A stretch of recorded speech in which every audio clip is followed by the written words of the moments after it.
NPP cannot be underestimated.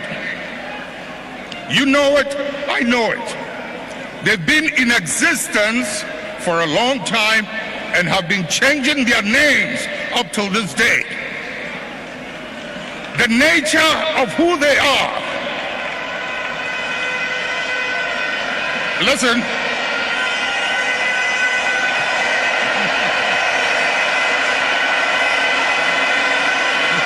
Munjir. The nature of who they are, what they are, where they've come from, is something they are happy with, and they will be there for a long time.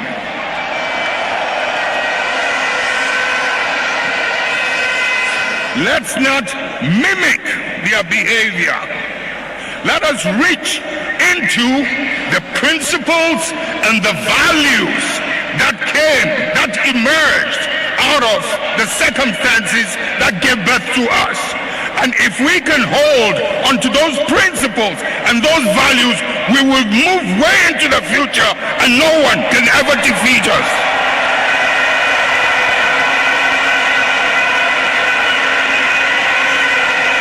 We will ride and override any obstacle as we did in the past.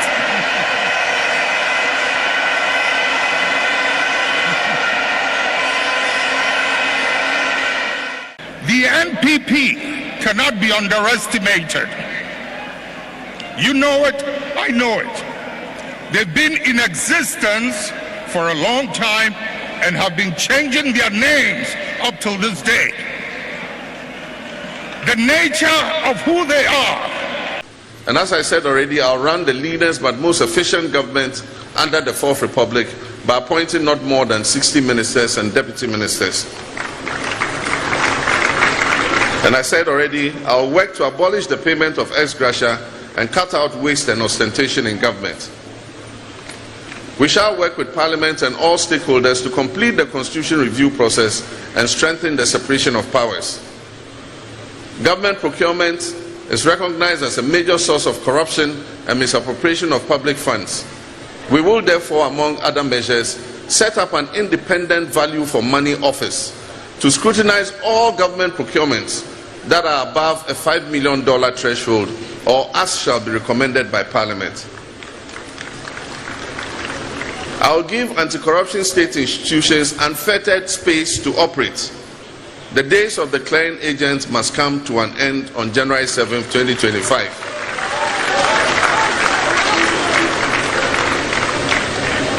I'll also set up a commission of inquiry to investigate the matter of looted and stolen state lands.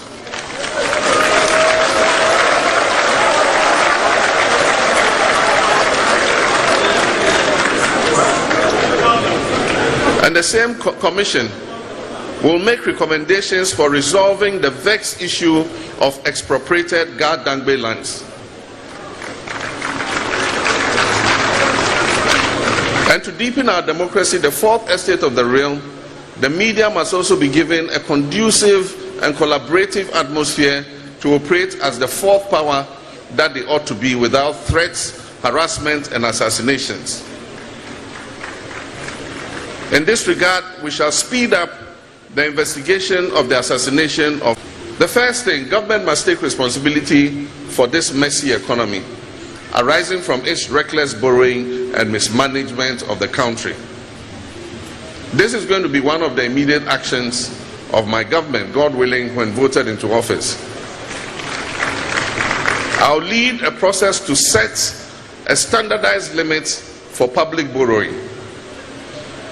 Government has refused to cut expenditure by reducing the size of government and adjusting the compensation and allowances of appointees and profligate expenditure. The President is rather appointing more people and continuing to recklessly overspend. Only recently, he appointed a CEO for mortuaries and funerals.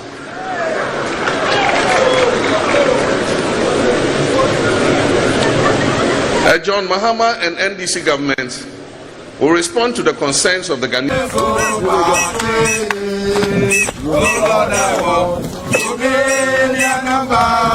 Oh, when they say so much.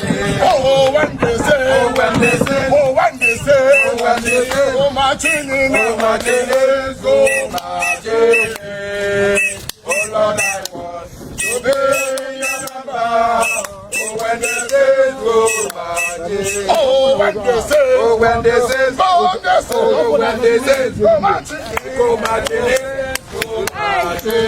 Oh, Lord, I want to be your number. Oh, when the days go much. what's it, Wayaye, Wayaye, Wayango, Yango, Wayaye, Wayaye, Wayaye, Wayaye, Wayaye, Mama Yango, Wayaye, Wayaye, Wayaye, Mama Yango, Wayaye, Mama Yango, Wayaye, we are going, Heaven knows where we are going. We know we will get there. We will get there. Heaven knows how we will get there. We know we will get there. It will be hard, we know. But the road will be muddy and rough, but we will get there. Heaven knows how we will get there. We know we will get there. It will be hard, we know. That the road will be muddy and rough, but we will get there. Heaven knows how we will get there. We know we will get there. I say me well, Mrs. Tabako has say ya no so Waba has say. So let me ask you, my dear, how are you coping with the situation? It's very difficult, but it's by the grace of Almighty God that we are safe here. It wasn't easy at all, but at the end we say thank you, Jesus. Okay, are you here with your family? Yes, please. Your husband? No. Your mother? My husband is not here. My mom too is not here. She is sick of stroke. So when the thing happens, my sister have to shatter a car.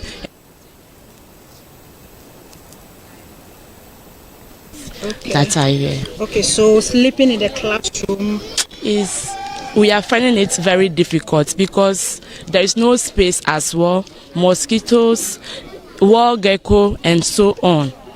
We are finding it very difficult, but we are managing as well. no mosquito nets. No mosquito net. So how are you people coping here? We have mosquito coils. Okay. Yes, please. So that's what we are using. Okay, so what you will say to the government or individuals, philanthropists, NGOs? What I would say on behalf of everybody here is, although some helps are coming to us, but we say we still need more. The things that they are bringing here, although it's not enough, but please, we are pleading with them. Please and please, we still need more. We still need some helps. Said Eddie Kankano, Accra FM, and Arise Ghana team, Yaba, Yaba, Yado, Yakakra. Na ye shese ye ne omanfo ni bi ebetwetwe nkomo enti se wo hwe ye chi ha se ya we any school blocker omodem ti wo hwe ye chi ni ha se no a we ye school blocker aha se na se no omo etena bia ne ha ebusua no omo ne omo ma koda ka ho mampanimfuo wo mu aha se na chese apemfuo wo mu nti ye no mbetwetwe nkomo na yehu ye fiada ni ya driver ni utu car ni ama te say ni ya ba wo she dwadwa so te say ye nu anu ma mo wo Volta region ye nu anu ma mo wo from plains ye nu anu ma mo wo Bunu East part of northern region ya mo ho aka yenti asembo ni bia se bia se bio kafrache me se ni China ni baako ene kwa na ese awia baako nso ensuo no no wagina mu ena snake owo awi eka no no nso eye onyankopon dia ba ni nyina da emu no omanfo ho ye adonfo ni aboafo adarement no omunye nsu papa enom adonfo adarement no yere Ibrahim Mahama nom no no keka ho adom adarement no omo enya mattress eduonti atoso ya kechire edoso papa si yesrese oti yanka ba bibia dom na mi Facebook page ya Accra 100.5 FM Accra 100.5 FM eya monhye emfa emaye monhye Facebook page no emfa emaye na yenkoye nimna enu a mi frajuma biase em se akosombo dam ena pon dam spillage no ya ye ho adwuma aboafo adofo eso yasene ema ye kodonate niam ade momanfo eniam no eko voter region na enu awe ho sem kasie bi esi wo citizen show so e wo bra ye ko Afram Plains South ye no member of parliament kasa no na eseyesu na kwa ye awe ho sem MP ni bua kire se voter revo authority fo nim yie pa se Afram sukase na eda hono no se omu bie dam no a na se omu bie dam no a voter river no etini abebo Afram river no mu eti ebema ensuo na ayamatwi afa wo so but woman anyi wo mo hwehwe anka bibia ankere wo mo eti dia kwa wie nyina dan se Afram Plains South omu so nyina flade eso Afram no eni kuro ni nyina ya baako unru ba bia ensuo ni ti da ena hu kuro no nsuti na reho sam ne se member of parliament se onyamoa enfamfiri ba bia regional minister Maye this is say onihwe nadmofo se omuni wo mo ho hwe o se emwa bia mfiri ba bia emaye enti ankonam ono nko ane ko no kire se atiasi ni suo eti kwa me na me kache wo se MP no engage no na ye hunu se bia obema ye number bia e bia so manfo ete ye nka emwa bi wo hono mu a o se wo hia sika do hia ye ntade do hia ye gari do hia ye aburo emu no omu de se bi wo mu nsem omu nim de ye de enu omu nim tujimi e bia eye enti wo sre na arehosem ene se na Kwabena Bobie Ansah become Ansah wo fie ha wie me enye mani gisem na nama ma mencha na mencha tiefo enra me follow sa interview no a mo ye no okay but me problem because enawie the antikura ma me bo na ebe join e wo no on se me ntiapon kamemba but me tie nad mo boss okay and I think say kwa me betimi aboaye ya Najmai say me I hope obetu am take national coordinator Nadu yes okay Najmai also some of the areas ni bi wo ha eyensu a ato and na am problem na nya spillage no and na am problem tio minim senso to dia enye natural disaster dia enye nadmofu adwuma minim senso to a na enye natural disaster because senso to na amanfo enye issues a natural disaster true or false false according to nadmofu false me tie the press conference no a or raise issues say there are some places omono eyensuo na ato ena omo wo small rivers bi na ebu afaso and enye spillage no well one can say o treat omo different but you realize that womo attention ni nyina wo concentration ni womo a eye ensuo na ato na flood womo areas enti enura no ene de metie ye no Emma and interview now here no ba me trim. Unfortunately, night me minyanti same way because there were some few key questions Now I think we should ask a friend place a MP your friend say. Ye benya no, ye ne beka say wie ya. Your friend say. Oh, Kwame no no ndi say. Ensam ne dɔɔso. Yeah. Ye benya Kwame be friend no, ye be sa friend no. So Agent mami video no. Oh, fa video no to so Kwabena. It's so unfortunate say Nadmo director ebe kasa asem no. Because se wo hwɛ video, ya reporter send ye di free afran planes or the bre ya. Wo de Kwabena yemfa ne say enye voter river no na atene. That is my point. Wo de yemfa ne say enye voter river no na atene. Enye akosombo dam. Because akosombo dam ne ye bie no ebegu voter nim. Because voter no na. That is my point. Aspili over. Enti afram river no na ensu atɔ na ayema na atwiafo manfo so a. Kwabena enye natural disaster. Wo hwɛ video no a ohunu kuro no ensuo no ni kuro ni nyina ye pe. Nana, the point is enye natural disaster. Well, according to Nadmo, enye natural disaster. Me tie here no, I was a little bit shocked, and I don't know. I don't know.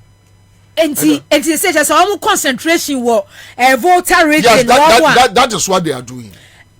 Because that is what they are doing. Enti uni say no MP ni catch them say wonu ankasa ba Nadmo office Nadmo coordinator wonya ne NCI wose wa shede onu ankasa aba na office wose wonya no wose ne wa frɛ no onya no according to papa na se mo kan say voter river no etinia sound say wa mo hono mu ni nyina kwa bo voter ni mu ni ade enti se ensuo no atɔ Emma river from wo se de be no eno no ayema abu nkam e de afa so a ye bie akosombo dam atiasi voter river nim atiasi mu aba wo de emfa ne se nya dam nimpo yeah Nadmo adwuma ne say yeah naji my asemo kan ne no eye me nwanwa kakra ba Kwabena ma ne nwanwa me nwanwa kakra de bi Kwabena hwe me nwanwa gifa gomeshi maame no yeah o say keta okay Keta, okay. O say flood o tidal waves o wanyam we bi emfra ban ho. Yeah. Enti omo mu hunu say disaster. Anyway. Was say flood say nsuo ne toye na ne constituency etwifa awo mo so. Say epo na ye ma tidal waves asoche na boy na etwifa awo mo so. Nadmo government o emwe bi en ho no me baye. But Nanama, the fact of the matter, we are refusing to accept the political undertone. Was how we muno clear. Yati kromha. Yanyina ye hu ahokeka Akufo-Addo ediko ye George Floyd ye. Akufo-Addo anka nche George Floyd menim da se bia George Floyd abusuafo baga na beto aba. I don't know. Menim ba bia Akufo-Addo shia George Floyd abusuafo a okoye campaign kire wo moto aba ma no. But here is a situation where the MPP government led by Akufo-Addo and his people, you know, be any omadwene about a year Afram planes and votarians. We all know. Because why NDC? We know what they think. Honorable Joseph Apia Boatin. Okay. Or your NDC member of parliament. Okay. Nanama. But your point is say, in times like this, you need to be a human. And yes, I'm real na abuwa sunua ewo mu no omani epie. Nanama, unim say ameno ka say, apart from the Mr. Kwame hwehwe nanaji my dear no. And then kotie Ken Oforiatta ko ho. Ken Oforiatta ko ho. Now, Ken Oforiatta ko ho I was say finance ministry etwa 2 million Ghana cedis. Finance ministry etwa 2 million Ghana cedis. And they support yet North Tongue for a honor or the common Nadmo and or the Maomo 2 million Ghana cedis. As to whether the money will go or not, we can't tell. But Anama, I can tell you for a fact that this 2 million Ghana cedis is going back to Ken Ofori-Attah's pocket. They are using a sad way to steal the country. Now, finance ministry made 2 million Ghana cedis. Finance ministry staff. No, Kwabena. 2 million Ghana cedis no. Each constituency be a spillage na affect no. Your constituency be a 2 million Ghana cedis. Also, were donated the flood victims. Though the ceremony was held at Northton. On behalf of the state, the government. Also, finance ministry. Owie ya no. And almost staff, finance ministry staff of Wasoso. Also, Jessica 50,000 Ghana cedis. And they support finance ministry workers. Adding to bois. Where? Finance ministry adwani bay and a bet me didn't pay slip. I bet say yatifri mu. Oh, Ken Ofori-Attah drew wa nanama. Ken Ofori-Attah na si akwachire say omo baba si a young Crawford dan asay no omo baba be si ama womo e Ken Ofori-Attah adwuma. But say government are setting up committee. Yeah, Chief Justice and a dano because me ada Kwabena wo kan say Ken Ofori-Attah akoyen. It doesn't make sense. Debio, obey then one yesika. That is their lifestyle. Committee na Akufo-Addo say and me hwe committee. Okay. Mini a year. What they are fatwa. Ken Ofori-Attah is talking about health matters. Say finance ministry be hwa boa wo on health matters. Finance ministry be hwa boa wo no more sisi adan foforo. Ken Ofori-Attah adwuma. Okoka na do buafu. Okoka says bibia ombe wia bibia that family akromfo busia direct everything they'll go there and steal. Bibia this money amoso. Why should you do that? Ken Ofori-Attah adwuma.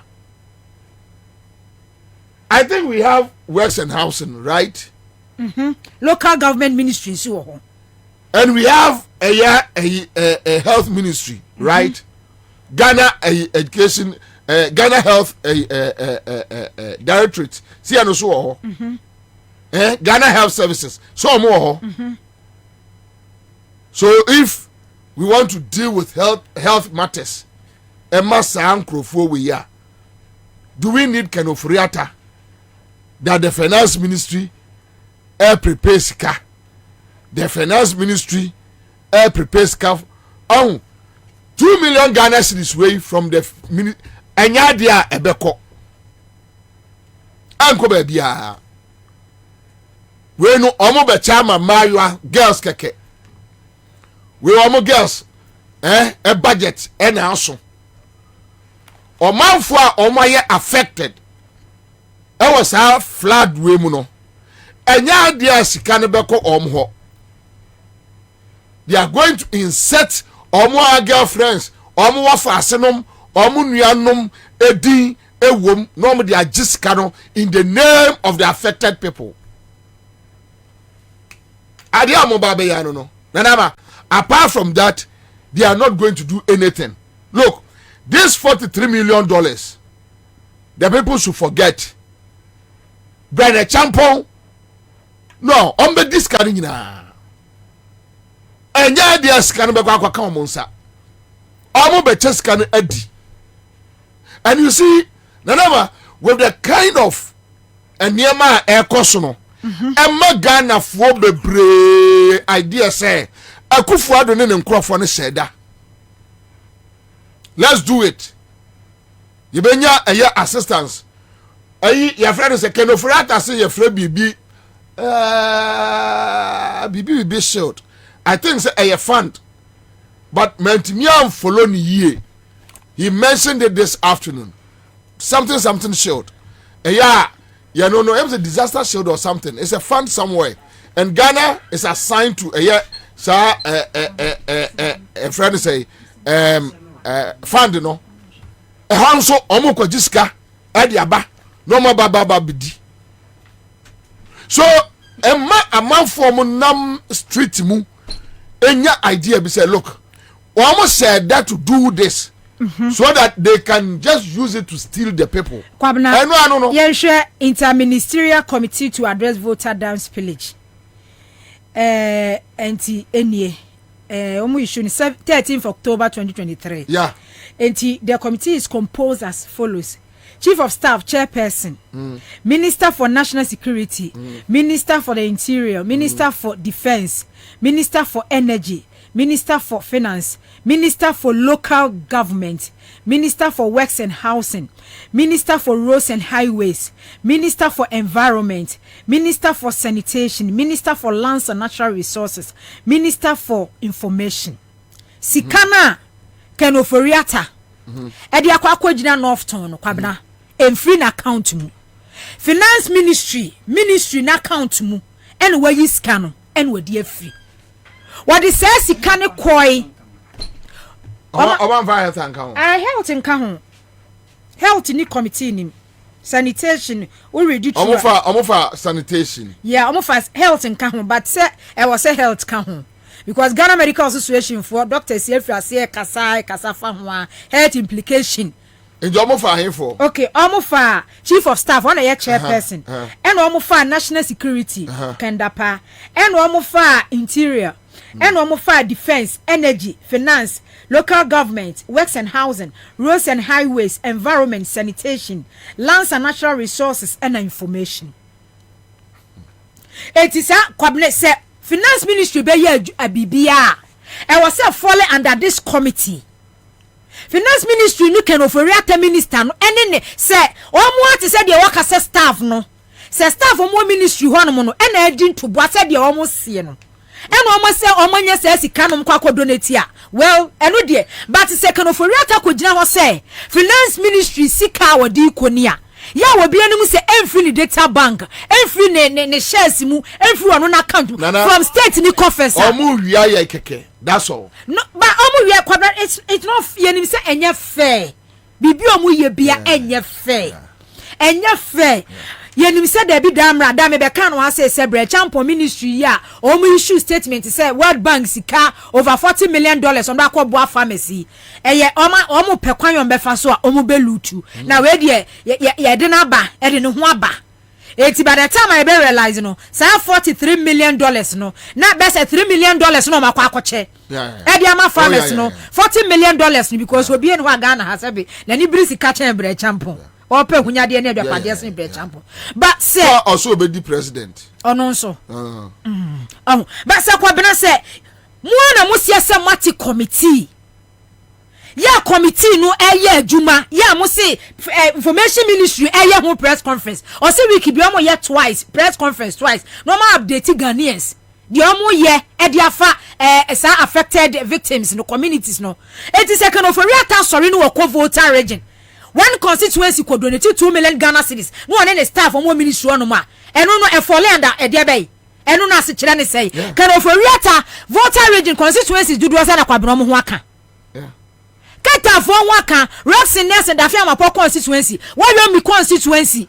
Constituency is best as a five. Na ya press conference no nad monagement say or machine keta yeah no ketu or say ketu eye ensu ato enye flood no your friends say spillage no and affect ketu yeah one eka yeah, no coordinator na eka me say me tie no wo masum say clear today and area ya o say nya kosombo dam na wo say nya no like seriously me say you said it Najimai o free tepa o ana ne papa free Asante Mampong ye nua no and I was shocked.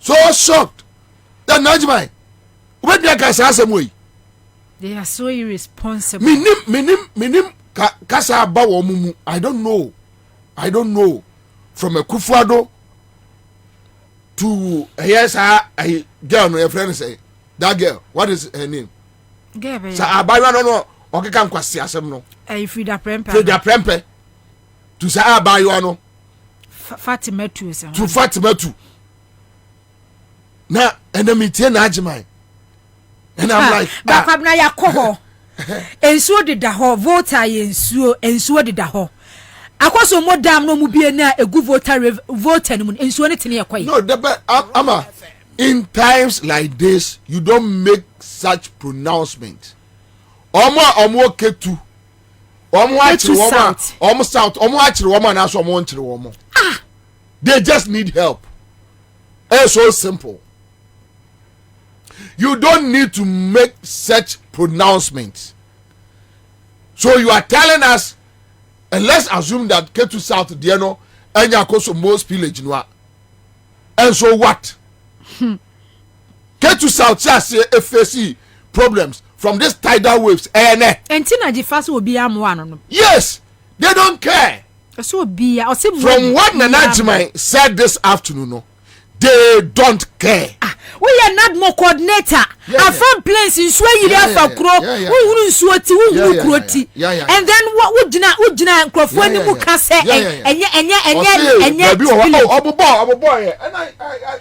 no, so not mono Jumana Wamoyano.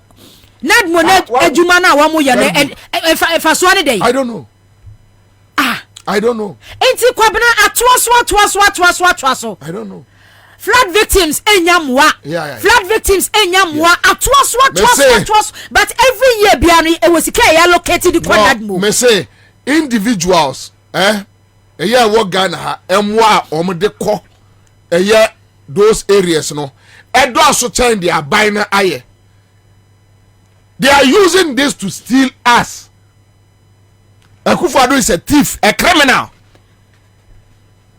They are running a criminal organization. Yanti Kroma no mu fund a COVID funding. As we speak, can you refer to me a COVID and continue answer? Obumu 22 billion. 10 billion kaya wa mfanka ho. 10 billion way. Eno de ama. Sika way. Eno de amba. Bapem ne. Also on kan chire obi a. Also on ka hwenchire obi. Ono obi ani nkuntabu obi a. COVID fund you almost setting up or de so for Yakufu, right? Ekoda anu yi. Ekoto anu. Say ne kom. The bia figure for froba. And then figure say or che no mo abeka. Wonum say abepem na apiati. Ye nim figure kra eda apiati.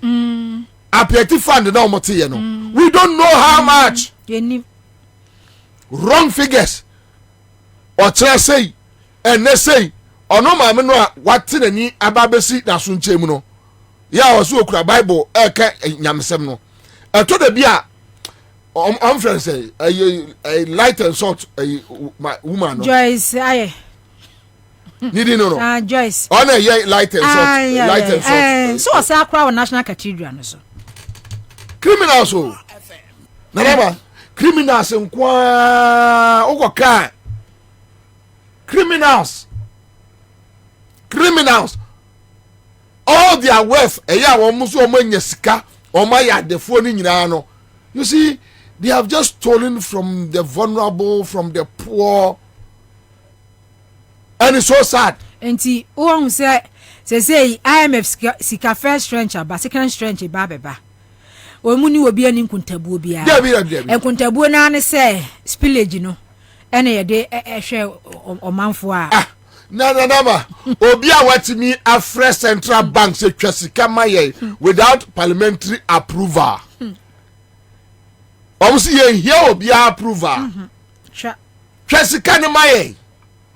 Even military government anya sankwase ade Akufo-Addo ye no. Military government okaka na ne nkrofo no tete radio stations na ya no mu didi atem. You are very stupid. Yeah, Obia or defend Akufo-Addo Biano is the most stupid person. Any kwasi nipa man aduanidi. Just imagine Rollins in the 80s. So a match kwa Central Bank. Na certain Rollins kwa no kwa parliamentary approval. Na Rollins a match kwa Central Bank. Chasika mame.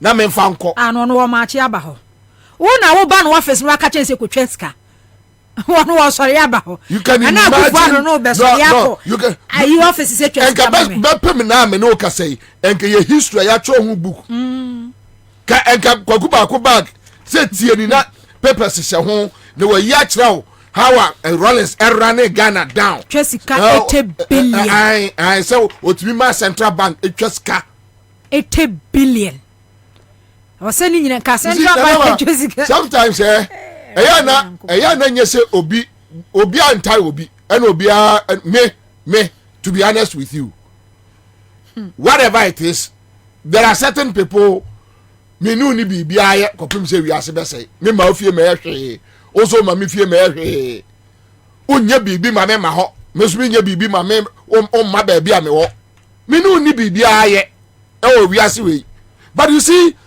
the way Ankrofo we si kasa ye proud to Rollins ebe free abaimu 2000 utie kwakuba akonom the late sheshe ya wonya nbe bikro akotampa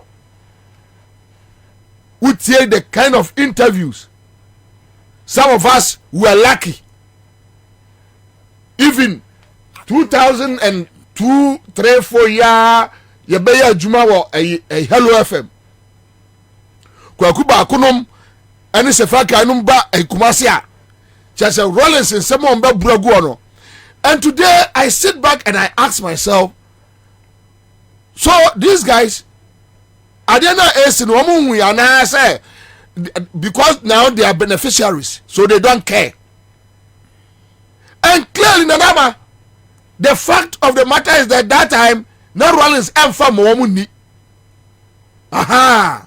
Because Adebia Kufadu Yebiani ya bodam some complete. It takes only a mad person to do that. How can you walk to central bank? Just a parliament nation umbuya. A Ghana for representatives and a almost share parliament no. A one your sovereignty ewo. And a yambra say ye to me wo. Sika we no.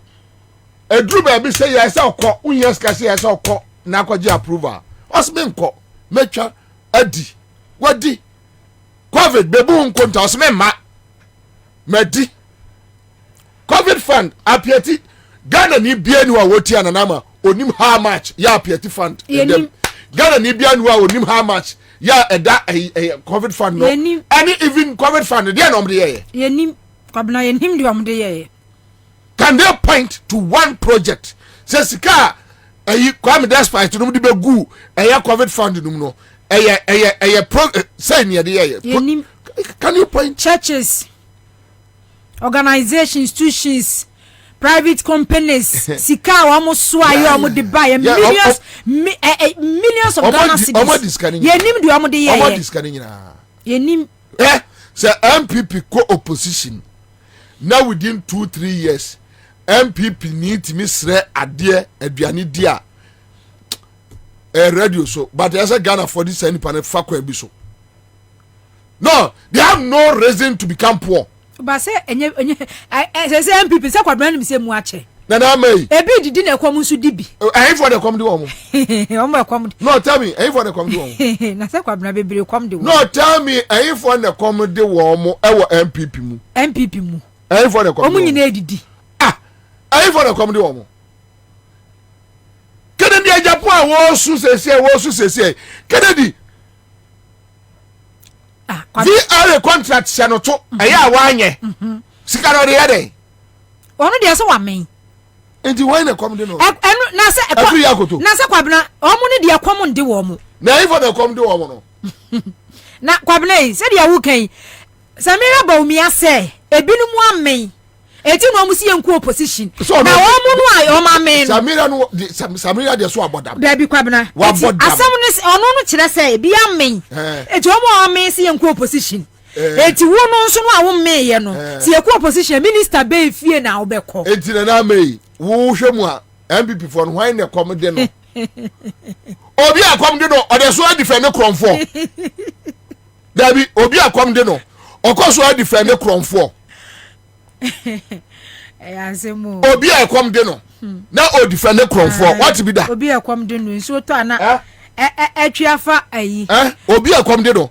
Or the so defend the crown for. E come de nipa no. No defend the crown for. E dey na chance come de no. Hwe na na ma sika nkrofo we be wia every sa flood a disaster we mu no. Ebe yehu. And I wish Okuja Tonum quickly omo ba parliament baka ombesa se pushi for a probe into various monies here akọ omo nsem. They need to start pushing how they use the money. VR for a catcher say within 2 weeks almost spending 9 million Ghana cedis. Oko ma mo de ya osibidin so sachet 650 koma mepe. Ana de baby. Within 2 weeks almost spending 9 million. Yes, VR statement. This was on Tuesday. It was a Kwabena because say deliberate. Among for street mu ya jedi. Kwabena deliberate. Among for street mu ya jedi. Deliberate. Adiana omo ye no a. Omo prepare place. I'm Francophone and Coho, ya Kwabena. One more being so na gun crofo no. Deliberate. A month for street about 90% and a yard. Severe reflect me at now on say. Omu who saw machines water level no from May cosro. So omoko anti me and prepare and plan it. Just say and collaborate with stakeholders and prepare baby amount. Almost say committee no. Adwuma bay omo mandate ni say committee na adwuma omo mandate ni say ba be kan na media ma me ba omo mandate ni say me ba hold on because adwuma bia omo ba be bia no okay omo mandate ni say also on the instruction of President of the Republic, an interministerial team headed by the Chief of Staff has been set up to coordinate government response to the unfortunate flooding. Coordinate. To the unfortunate flooding of some communities following spilling from Volta Dam. Enti omo be coordinate government's response. Okay. So which means omo committee no they don't care about the negligence of a VRA. A boss no nkrofo. No, that is not their work. No. So which means they are not even interested. They are not even interested in exactly why we are here today. But they are coming to coordinate. Yes. Government responses. All that. So even as to why we are here, as to why we are talking about this matter, they don't care. And na Akufo-Addo so ni frame o pare mu ko ho no week aba last week aba and omuti committee after sana na Akufo-Addo ko ho bae no government no entimi fa bibia nko say ade we say na ya lodi mattress emu aburo bibia san ko e whatever nad mono agu nad mono esi ono omo wiemu niam nyina amanasa nad monagu na omo wiemu ne ma say Samira ba omi asapla ne ma na ne ma ne koi e bia ne ma ne nko na nya wianu no ene ma ne nko na nya wianu no sika no a ya locate edema nad moja yesi Samira ba omi asapla mu ne ma ne nko me koto bonsu awo ya brew na se bonsu na ma enya kro no me wia o omo wia mu ne ma nyina nad mono esiwo no is empty. There is nothing in there. Why? Sabe radio dumunti. Ye woni pa ba akum young boys ni namwa. We talk to them. The nutball is gone. It's finished. Omo fomu ni ema nyina akọ. Whole pons and a terrible Samira anim no. But enti Kwabena baby. So no bebrebe ya omo luti bebrebe after 7 years dia kai aga na se kakra yi dia kai zo mo fa nana ma onim e sunsun money ebe you esunsun money. Enti Kenoforia tanom ministers say almost say here skebi. I'm telling you esunsun money. Ya she de tweska 80 billion amama che. Na ade na eye oman no. Ade na eye Ghana fo no. Enye normal. No. Enye normal. Esunsun money. Esunsun money na de akufo betina akodwa ade ne betina akodwa no so. Go back ne ko tie. Akufo-Addo abusu apani okwa ho in opposition na obo mpai ama no. Go back no ogunsa. So why hear that video no? Go back and listen to that video clip. Go back. So we twini a tie kasa no a na busu apani no canon. Listen carefully. Look, me Akufo-Addo in opposition. Though I know say sunsun money na de ne ya adwuma. But the me say tie sa video ni bio no. And me intensify me campaign against Akufo-Addo that no. Sunsun money they are not satisfied though. I'm telling you, Akufo-Addo they are not satisfied. They are not satisfied. I am telling you. Yeah? When they wake up, Akufo-Addo when they wake up, Baumianum, for them to even realize, hey, Ghana for one air co womunyumaso, with a Nigiano, a homo. Yeah. A homo. Why do you think Gabi will bet me about 20 say they will stay on for 42 years? Why? He was talking about in government and holding the party. Why? I don't. Then would you say was this 24 years or 42 or something? Why? But Nalama say Akufo-Addo no ye yire wo mo say the Ghana for be 12 years they should prepare. No wo mo busuafo they should prepare. Bobu ye nim saa hwe kakra do manya no nkonko di ni saa no nko wonim sa me ne wo kasai sesi awie ya frɛ me rich baby na akran fam wo no on say adan no a ewo eye powerhouse ho okay powerhouse down ho okay on say em say a BNI for adan aye. Then they have this school. It was like friend state experimental or something. Junction no so school. On say a chile no na kumbuanum na ministers enetito. Ministers bungalows. Omo to din here ya wo mutu nkrofo omo bu. Wow. Awia me no omo tu nkrofo opa mo bi nko. Roman Regi one of me say awia ya wo mo gina so omo yi nkrofo ne magu abonto omo bu adan no omo ba besi.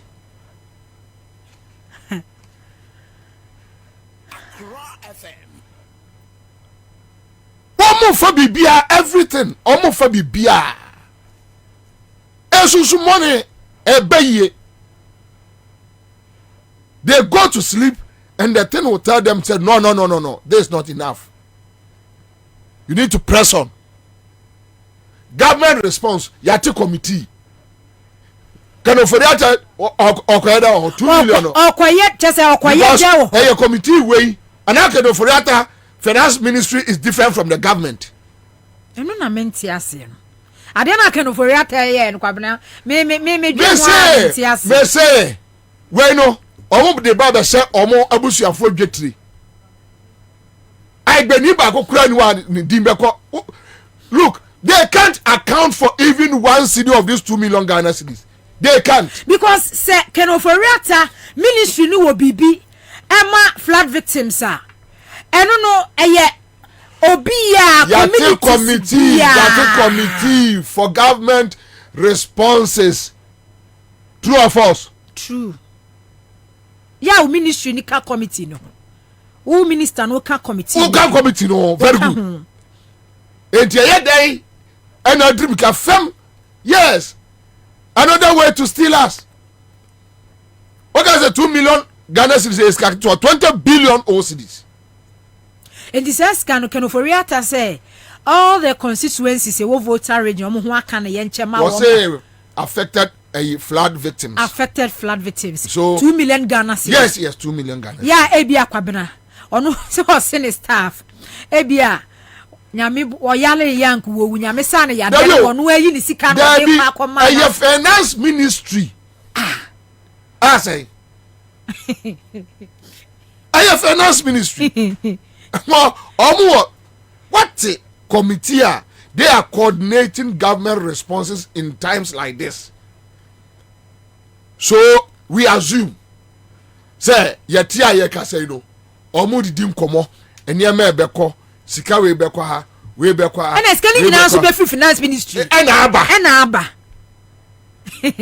enti America no udrimika say well finance ministry for 2 million Ghana cedis and they say no ministry be ebe twa na information ministry be twa ska nanti so information energy ministry be twa ska enti no omo be fa de free omo budget mu ana because skebia no e was free finance ministry was finance ministry donate 2 million Ghana cedis ma kwa me ma table they say energy kwa me so me sipe and they say energy ministry do omo de ebeko na interior ministry de de akọ local government ministry de de ebeko chief of staff de de ebeko Bobo kwa ama kwa na kwa jo pon ministry so e de ne de akọ ama kwa Orade. Ama kwa. Abato won si so we kwa na. Ama kwa wunye. Kwa ho. Na environment so de ne di akọ. Na Frida Prempe sanitation de ne di akọ. Lands and natural resources 2 million. Ansah na works and housing 2 million. Local government 2 million. Energy 2 million. Defense 2 million. National security who of almost 2 million. Roads and highways de mi refi.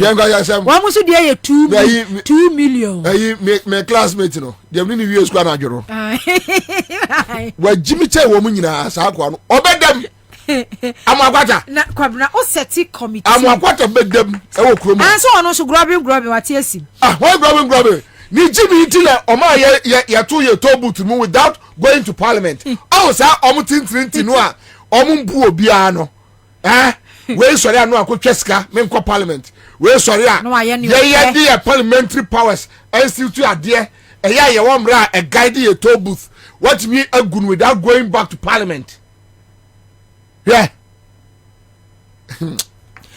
ministry nyina committee no obi ahu hia but eya me wan wase committee we health ministry nim Debbie nebeda abem so we are on only the awie Kwabena is not about the way we are the awie. It's about what? Health ministry, no. Yeah, anymore. If I saw by the health ministry, so catch them. Anybody catch yourself for so be any Kwabena menu so. Always when you are bre. Any of us when you Kwabena menu so. Nanawa. Anybody no or catch yourself Kwabena menu useless. No one need for so we are say. Oso to wani abre na Kwabena menu what we ask no oye nipa but doctors nurses midwives omu nyina fall under that ministry ye hear doctors ye hear nurses we hear wo mo e wo voter no mo ne starter me pa cho wo ma ne cousin ayi kenofriata ko a we say one eka health for onsem no finance minister one eka health for onsem wante Nanama, what yana? No, woman, a cousin called finance minister. But Kwabena bato who is so yes. Woman, a cousin called. See, the cousin there can health issues. Yeah, a bed bow and the quiet on the faso. Atuto near me. Yes, someone quite a yasa womutrim. Nagas and yasa no mutrimwa. Kajimi for Nipa Bay 6 million. What to cool? No man was ya for say. Abetra mo so atimi awedre mo na mo no mo bọ ma ewu wo party ni ma na de na aba yes abusuakuo yes mo asum ni so mo ya abusuakuo wo mo do mo firi opposition time wo mo sha ase do mo kuye ana no mo hwe o so consider o so o magimi because there is no way I wo kwakwajiba menu say Gabi kasa ubo mu asema no how Gabi way a because tun so ote akonya sko metumi atia na mana sore me fa Gabi nya hwe wo mabusuan wey. Okay. Yenkwatie Nadmo Director General Eric Nanaje my prempe yenya ne video no. Yenkwatie ni nsemo a wokwa akoka because they say wa me ate ase se nsuo to other communities in some flood to are affected by flood resulting from heavy rains upstream and in affected communities. Nadmo has since led a delegation. Other communities in some 6 regions are affected by flood resulting from heavy rains upstream and in affected communities. Nadmo has since led a delegation to some respective communities in Bono East, Savannah, and Oti regions for on-ground assessment and distribution of relief items.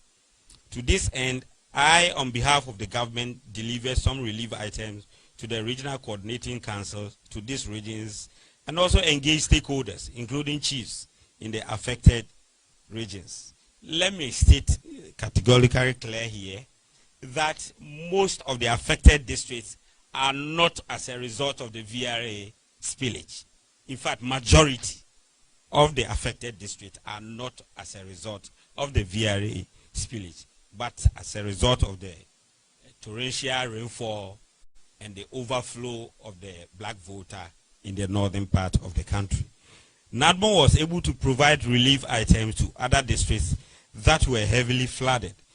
These include the South and North Dai, Pando, Afajato, Keta, Ketu in the Volta region. So you could see that they are all in the Volta region, but they got flooded not as a result of the spillage of the VRA. Other communities in some 6 regions are affected by flood resulting from heavy rains upstream. I told you. Ansah. Keta, Ketu, Afajato, South Dai.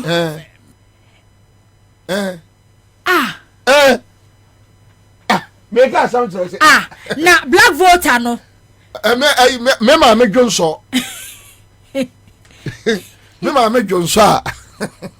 Na akọ me Johnson na akọ fan crofo wo South Dai ni Afajato ni Ketu.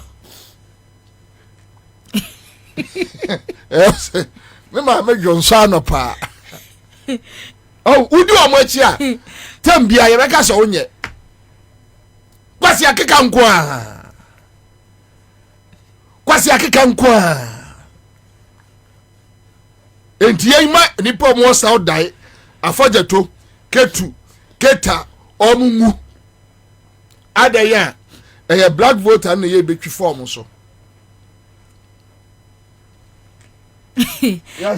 na voter black voter no sa akosombo dam no mu bie no ya spillage ni nam voter revenue mu no etai ho me de ensuo na wadam ni mu no ma bie na ebu fa so no all the 12 gates no mu bie ye na Kwabena ensuo ni bu fa so no abetai o se etai anase etire ko bo epum South Dai Afajato Ketu Keta omono de no enye as the process of spillage nearby spillage no nemom no black voter no nso no toy no ayema na aflade egu wo na black voter no maame na junso gu o so na pa no ajonso a na fa nkrofo you ready nyankopon ga no pa just one wa kan say we because it time no man be say be free manema because akwani say no jina one wa kan wo ho manema o de jama ya manema we dey kan we dey say manema abadam phone na eru on my way complete from the Jubilee House to the last place but which ya bodamini complete asem yo meka bia no ubetimi adwene ho say nipa na ekase ana say aboa na ekase yi if we black vote mu enti ema omumu but any party ticket catch us a tidal waves fadako ekunu omo for 3 solid days na man for dakanu so ye ni bri ye chobo ye ana napo ayi bodamini no ekwo gira ho say abind the sika koketa odi a ene sa dia ene kumase force be ye jimmy ono so kokeka ne nsem jimmy asenso bu achemu ko ho gifa se gomehwi se asenso bu achemu ba ho no mu be ne nam ho no mo se ne ene mu benya mu abi a ene oh sa otan ene yaw no ewo mu no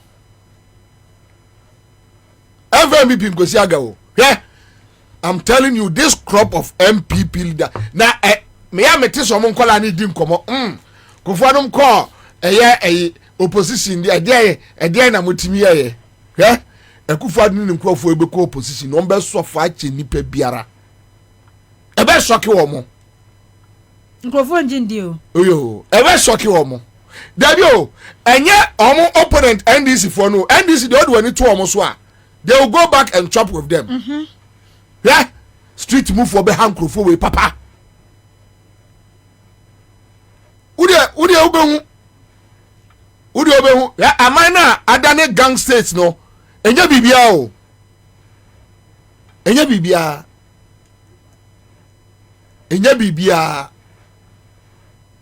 krofo we benya problems a de omo wia ne kro omo ntimi ni omo ntimi mpie no omo didi ene omo wia no omo ntimi mpie no omo didi omo ntimi ntrese me fie nie enti brem omo ntimi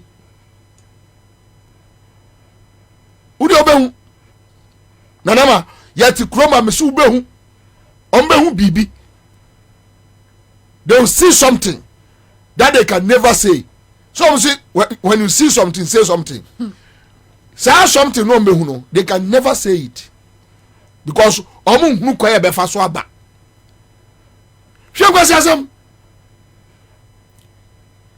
say free black voter o say free white voter o yellow fever o red voter o kankamia voter o me ba chodi nyina enye disaster na me kwa brasem ba kwa na najimane kan say ni team no ma dispatch omu team ni be omu ya assessment di relief items relief items he fa na okay nen ko actually videos he fa na relief items free here wa he say body he fa na free vote here nkrofo be akofo ye hu ne ma nkrofo first guy di bia koye hu wakoya short cut ye hu Mr Ibrahim Mahama ne ma wo so aya wo di koye individuals ne mo ye hu nu nad modiam ede ne ma na modiam ede nad modia ko vote be vote to so ma spend 9 million Ghana cedis no ede be na via fuaye enti chese mo de moti wono mo ana mo ankasa artificial ibinu ma create na mo de loot president na ma sa wo kotie ka no for yata de no a wo be fe wo be soro ja microphone no am ombo maye omo anye ne ombo maye because nana me say wo kotie ka no for yata de no a you go on enti na sometimes kwado ya na eye me ya say eni pa se obi ye minister MP num ni sankrofo no na say bia party executive na say o mu defend ya omu defend na so omu defend ya but say Syria collar bi ya woti ba bi wakoye na koye ntua woka na sa nkofo bo krono akasia na wo defend na de achia na ama 100 cedis 50 cedis na ya to credit ama na wo defend wo bi krono amabo krono billions o ma ba destroy Ghana say at this time mpokra ne nkofo hia mo ano time we nu su kwa no wo mo anka say instigate kwa be fa so be benefit direct on be benefit kwa as affected woni pa our president atumi akofa covid free no way aba just to steal you akufado already covid bag Ghana aka ni pa good dem what dia jijiska obi a watimi use illegal means e dia kan krofo good dem edi bone awie afa na court ka kire say Akufo-Addo chichi nkrofo gum no was illegal. Actually no compensation, nothing. Wachi omokwa. The nkrofo good them because of that time the productivity akọ from ye lay nkrofo off. Osofo obi ko preachi ye. Omu jeli no say. Voter region ho. 1 year omu jeli no say 1 year say. Omu fan wenya omu jeli no sofon. Voter region sofon. Omu jeli no 1 year. Na wo Akufo-Addo obo opposition. Oso ni gabi no muma. Enante Nkramontre so nyimu ani sa. Ene agi say multi private security company. Kwa man for them the best face so. Yeah. It is a not more. Why you illegal? Ade bia na court obeka say illegal. Ukra state power ntino. Ufi say wa one wa. Yeah. Human rights lawyer, activist. My foot. LED protest. My foot. My me ya na ko akwane friend say Akufo-Addo no ya na no honya mahi say kwaku ba ko no mu ne sefa kai no no mo bojiri su no. Na sister kwa mo boje no so. No mo ya no mo honya mahi say sa nkrofo no a omo ani agbafebo jimi no ya omo no boje no so saa do a eniema mo di na chima o preaching against ye no. The man is doing worse things. Worse things. Worse. Well, yeah, worse things. And you are quiet because when your Mercedes Benz East Legon Hills are dying near the day. Jimmy. And your mom full of Akufo-Addo. Apreku. Eskebua for no sad time. They come to Ashanti region. Omuba Mampoa. Aduboy Krofono. Ansem polo. Ha. Mesu pa fa ensem ni nyina mako na fa Akufo-Addo actions mako ne Akufo-Addo are worse than Rawlings. Oh yeah. Omo said them. Omo meeting be a police for penny for ya kwetena ha omo ka say enipa ewu and Akufo-Addo no Rawlings crime military regime. Hey, what come Krofo? Anya na you want lick tape here, you bugri na bufie. See what PA Georgia, Mesa Moto Omo can say, Nipa Ewu and the Akufo-Addo no. Rawlings crane. No, Omo kum nipa o. Omo kum Krofo. Many MP ninkodin komomra. Honorable Joseph appear boating MP for Afram Plain South. Many nkokasa emfa enra ya tuan komotwe enra ye frase no ase. Honorable, good afternoon.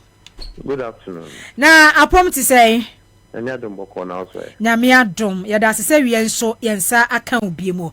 Enra ya ba from plains betwetwe nkomo kakra na enai no Nadmo Director General na Jamaica bibi se baby bebre wo hono mu a ya from plains kura aka ho a enye spillage no akosombo down spillage no wa ma akọ grounds one ni team assess ehunu say enye no na emom no ensuo na atabro so no ena ama bibiti say bia from plain south no river afram no ayema atwiafo manfo so eno so na wo kan bibi say na ensuo no atwa ensuo na akoso ne level na akoso badam no nso aye bie ye no nso ka ho bi eti say yo me da se me chia wa chief na ma chia afam pin staff fu ina na ma chia yinya no ma atrenchom na atform nso so ni etiene se how say you say you work kura and you work kura ne waboto kura and you work kura kronkron ena asindi wo ha itini wo ohena no asindi wo itini wo chiamia no na asindi wo so itini wo henkwa no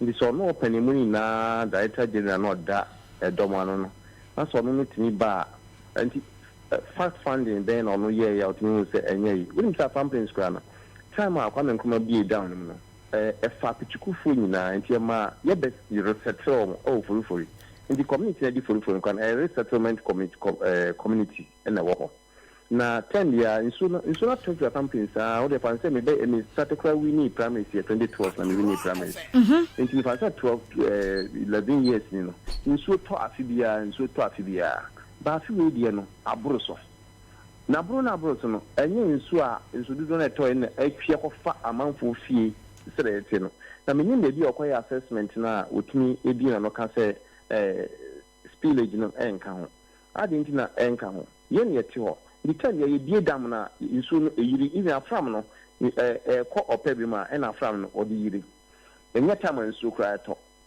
enti ne say afram no yiri atwam obabi afi bia afram no yiri twam na atwam we over kra over because baby America say your deputy youth organizer and if you know one usi ni 13 years ni usi ni no in swap to 13 years in a think of how this time a tune from fi ankasa kra in the time ya na dey dam na bia yang wa from prince bia no hu nso so say ye die dam na nsu ni yiri but this time around a yiri abroso into me nim say ono no ye na assessment ya hu say eno na nka ho in any case no e kan ho a disaster and na to Ghana former into no then na oya fa ho dia bo Ghana former because my run died also 6 times and a corner office and that pen me kinya na mankasa into so what my money videos my money pictures my money bibia my sending message angasa so into then pa na mombe solution then na or person offer edeboa Ghana former na asmato ma family work on office 6 times one kasa work on office where nya ne da 6 times no na wunya ne telephone number and I'm your telephone number. What send the videos amano? Oh, videos will be there. Okay. Noted. Message your debris said noted. There was any more here noted. But Radinho. Enti Oko ya no send deputies wo ho penny phone for one our office wo omutimi engage you. Ema wo kan de ato kire wo mu. They call be ambassador be engage you. Just say omsi director ni what director last first me come say director ni president ko Bocha region. Ukwasa na me say e promotion wo do mo mama ne number na na me say me friend na ninya me say wo do mo mama number na me send message na administrator na ngasa na me kan ya no mama number no na me send the message na me di videos ni bibia ka ho na me share the situation e wa family so nti o man kasa no o mu ntu o mo nan kwa family so because o kwa family so but I say dey hwe DC and now hwe MP and at least stakeholders then na o mo engage ya o mo koyo mo fat fundings na o tinya ka say spillage na yeno na akose afam place ye wu. Okay. Honorable sir, apart from all constituency one other constituency be wo Eastern region, some spillage ni flood we affect wo mo. Mpacho ai. Ebe constituencies best say. Ni kran affect me koliba kwa ye friend Bismarck tete. Okay. Ono Apamanya. Okay. Enti affecting my colleague back kwame no e wa family no for here honorable Betty cross the mensa. Oh, Betty so waka. Yes. Na ye islands.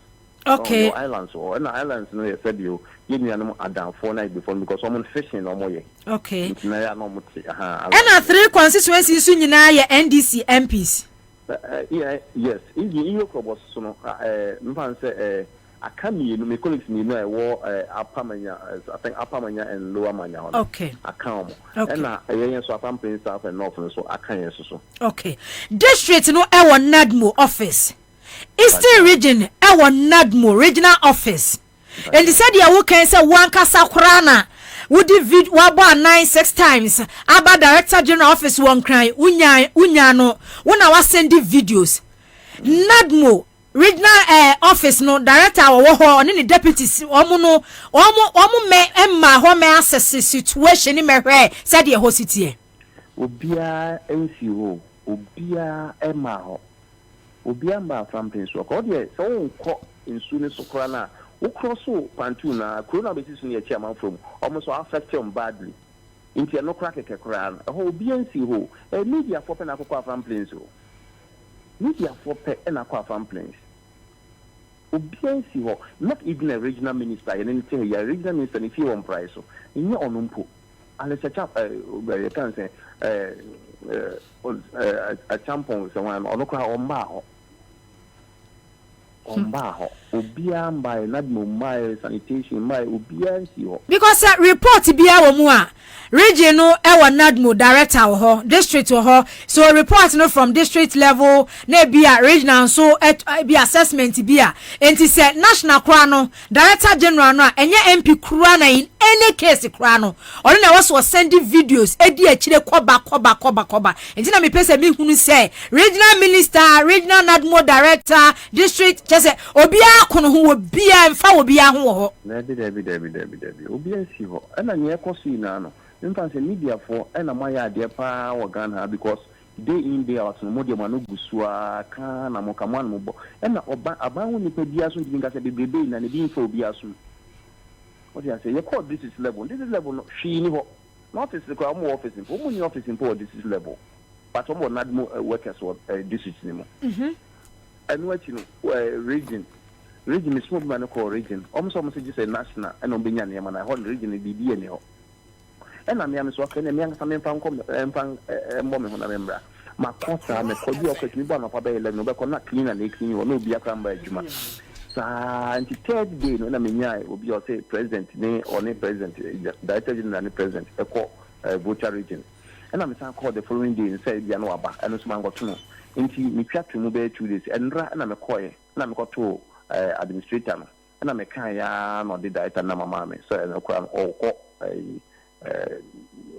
or call to region.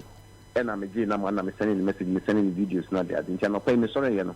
Now, say or the message about the noted. And all videos now, which then is our urban office 6 times. Wunyano sending the videos, pictures from the other day. I can't want some children do what Timmy I noted. Hey. Honorable T, I say, oh, man, for said the enemy who didn't come here, Kono.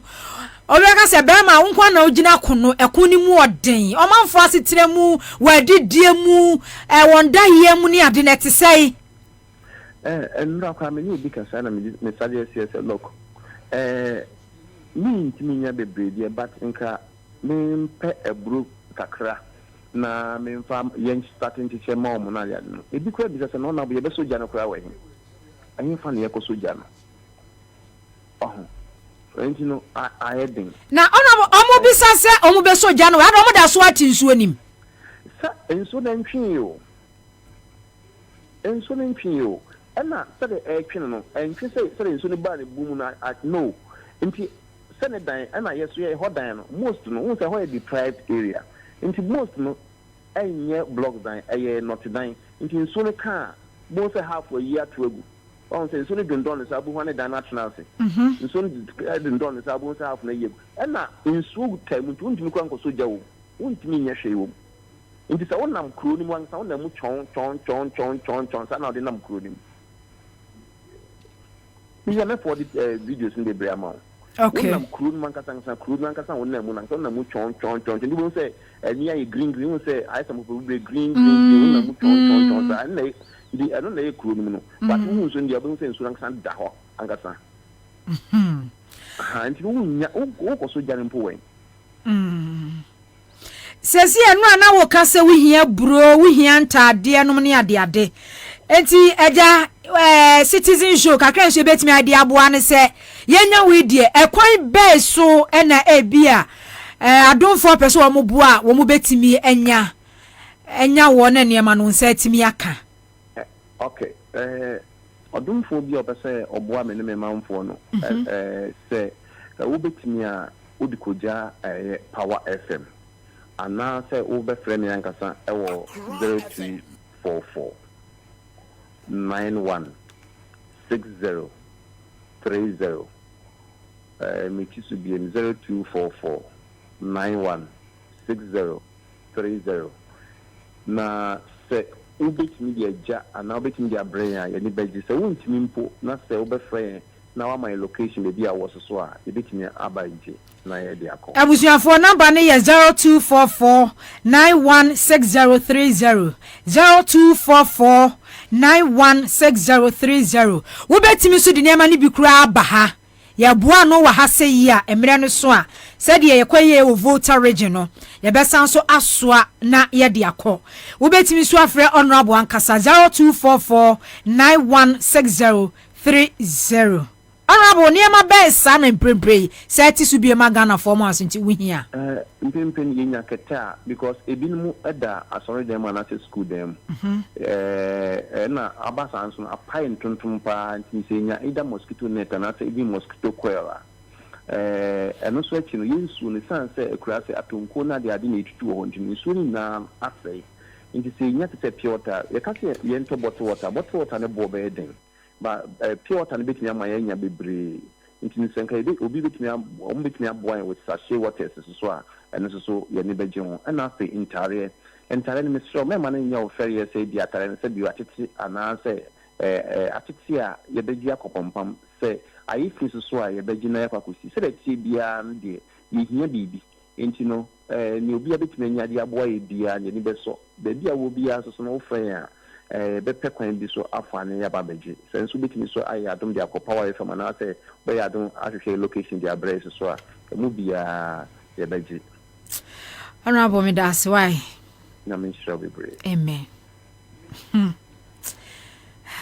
Abusiafo inti number ne 0244916030 0244916030 wase atade ne nkase atete omo be pimpam no machine. You see Nanama, so now you see the problem, where the problem is coming from.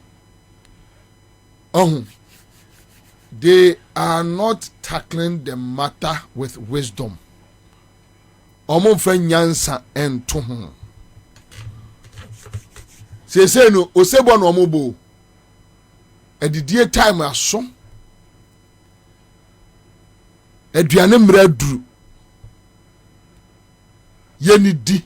Ba ote ose NADMO director message odi amano. Ono na de send it. Ono no ose wa kọ office 6 times. Ni nyina on konkonkoto no. The deputies obi ambe obi engage no. Ena onya ne number. Ena regional boss. No, national. National na ajima asem no. Na ajima asem no woka no. Enti ono ankasa nya 6 times onya no no. Ena o send videos. Ena o de man no de message kan ho so aba no office 6 times.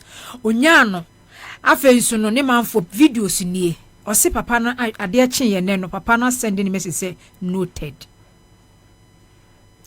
O se NADMO odika call regional office Eastern region. O call regional office. O call regional officer almost shi ni ho.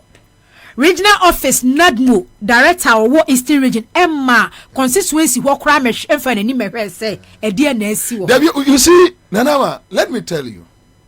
Ya ka ya na yan krofo say Bobie ne nkrofo pekasa ena etora bia me offer kandapa or complaining about me but offer yeah eye boni straight no mudi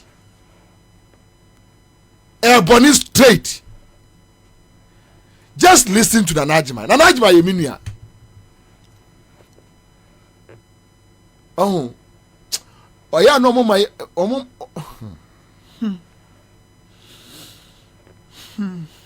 Emu Kwabena emu oya se ohun. At this hour, do we need to know at the cry ekum wine at the end ekum wine? Osi omu youth organizer sini fie baby 13 years ni every year bi ensuo to ema afram no ensuo to fladen kakra and say will be a dime. But this I for youth organizer. Well, can youth organizer by Membisano? But you should. I from playing South. As some worker say, baby uncle 4 dances CCC no. Every year be in Suoto, or be a sinifia be the 13 years in Suoto, but this time around no, and so na kata dinosaur. The original baby cassette and yes pillage. No. Yeah, say any power no. Yeah, yes, what about that say spillage and I say yes spillage. When the years uncle mono. When the years uncle mono, obi the other. Say yes spillage you, say yes spillage you, at this hour. When the years uncle mono, obi the other.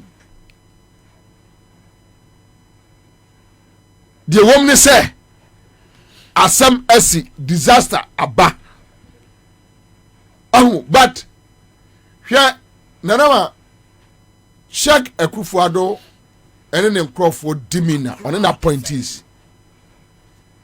Institution bia almost subiano. Almost running to say almost personal company. Okay, Sentisa, how can this Ufuriata your friend say? Kwame Ufuriata na kwesi Ufuriata. Ni dey say road minister no what say? Amoakwata. Kwesi Amoakwata. Ya ne katre ma April enum sa jimi we. Enko no but for them having an idea say omo run Ghana to say omo personal company. How can you just wake up one day, issue a statement and ask them to abandon your toll booth? Cars from Burkina, Cote d'Ivoire, Nigeria, Niger, Mali, Benin, Togo, omo nyina obi antuahwe. Ko he moto we no, e kwa ade enema omo ye no so. Owie ya na ye ka e-levy asem a na ono abe proposal che say e-levy no yemfa gongo sem na Ghana for tua e-levy no a ne de bi aye akwai no enne ya akwai te say asay ndi we no se nyame ampatawa no aka wo hwere ni mu a jimi say we and you omo rano on mine to say me nadbu enti black voter enso ato am ebu afaso na efa Afran Plains for and so what noted yeah any money ni ho amato adi onimwa bia mo wonimwa bia wo amato adi budget allocation to nadmo anko na management don't know yet. Oh my chesikana di. Ya no nya national security threat e makandapa. Over. Mo gu ani mo ase o. Mo gu ani mo ase. Ye ntimi ndu ba bia momudin say ye mpanimfo ni bi nie. Mo gu ani mo ase papa kandapa. Mo gu ani mo ase. Hey! When you national security threat, me Bobie am to be baby. Eh, you wajuma. Me a national security threat. When you national security threat amount. Oh my discarding ya. And management in his attempt to defend the indefensible. Eka kire ye say baby wo ha Keta K2 Afajato South Dan ho nyina no enya spillage but almost try now what's akwa edi ntro say other regions now flood in so na ato na flood wo no your team wako assess the near meko obua ewe obua bi na MP mu ase niema videos ni ade obetimi aya ne se o kire ne se noted niema na wo se assessment ben wako eastern region what you say I can tell you for a fact nanama wutie na najima yie na betie MP interview awie sisia clearly areas like Keta Ketu Afajato South Dania those areas bibia nko ho bibia ni ho I'm telling you omo because Obrosian me say ho kra no east ho no there's a 5 constituencies kra if like you want more information you can play an edge my back so that you can get more meat. You can play him back and get your meat. Utie na najima carefully. Nasa utie MP noa.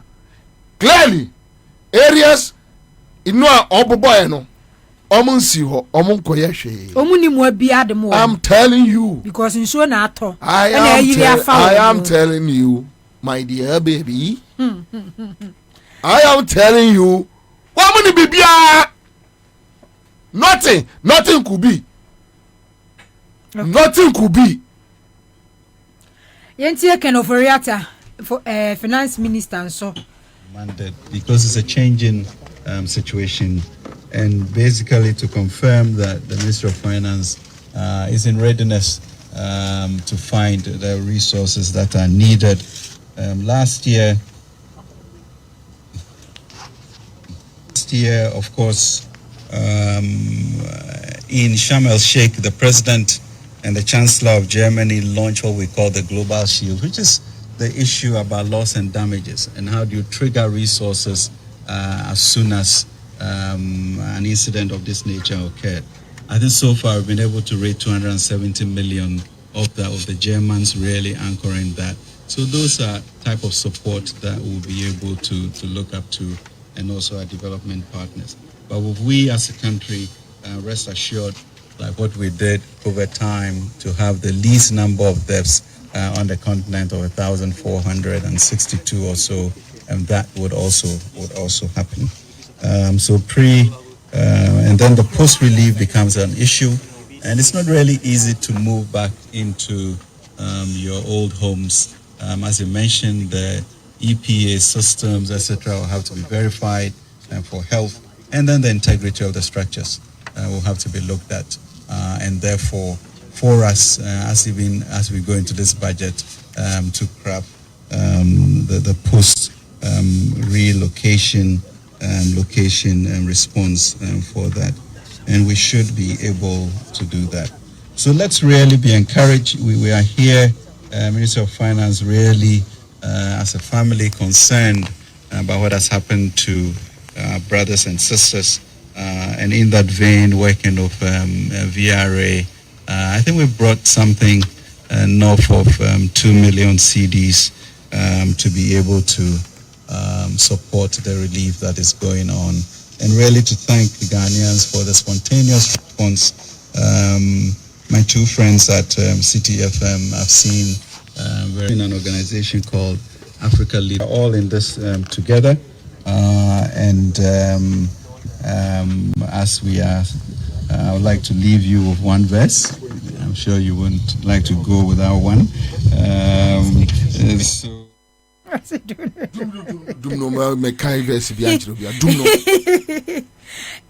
a global shield. Yeah. Global shield. Yeah. Omukoji eno so abedi. Omukoji eno abedi. Ohun say Kwabena enkrofo obre. Aban ne nye na dwen se obeboa wo mu. Declare state of emergency. There be. Na eja emrofi broni wa wi. Eni nuro. Eni ne keka ho mumra meboa. Wo se da wonye.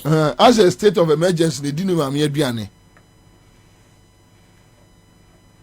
Se MP kasa wo de watade na atete se de kura wo na atete ama wo.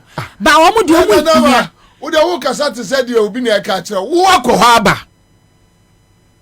Na na mo akọ ho aba wo. Obi amfa tade o, wo bi amfa hwe. Wo akọ ho aba. Enkrofo da edede school dem a. Kwa wo kọ no. Enye se bia se de kenofurata kwagina fa akuya ya gba agire so ase abai no. Ofro kanu twitwa asuo nkro to nkro various camps, so you know what is going on there. You know.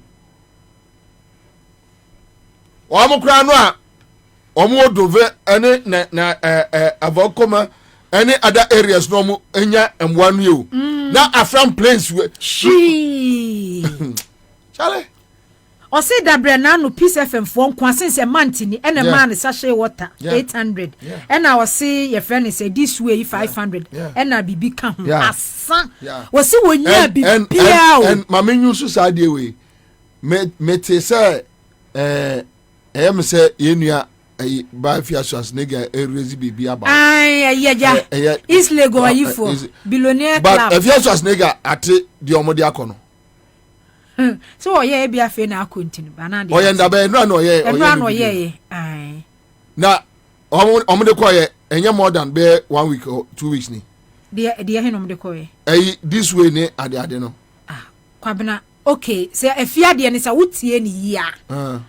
Sub MP ni say this way 500 as a 400 and a sachet water 800. Enye. And efia na kire say Mate club say muni e billionaires am wo Ghana. No, what she said ni say omunfa bibia nkoye. O si asema ba fe ni yehu na sikafo ankasa wo krom ha. Who tracks ya loading ye me. No, I agree on that basis.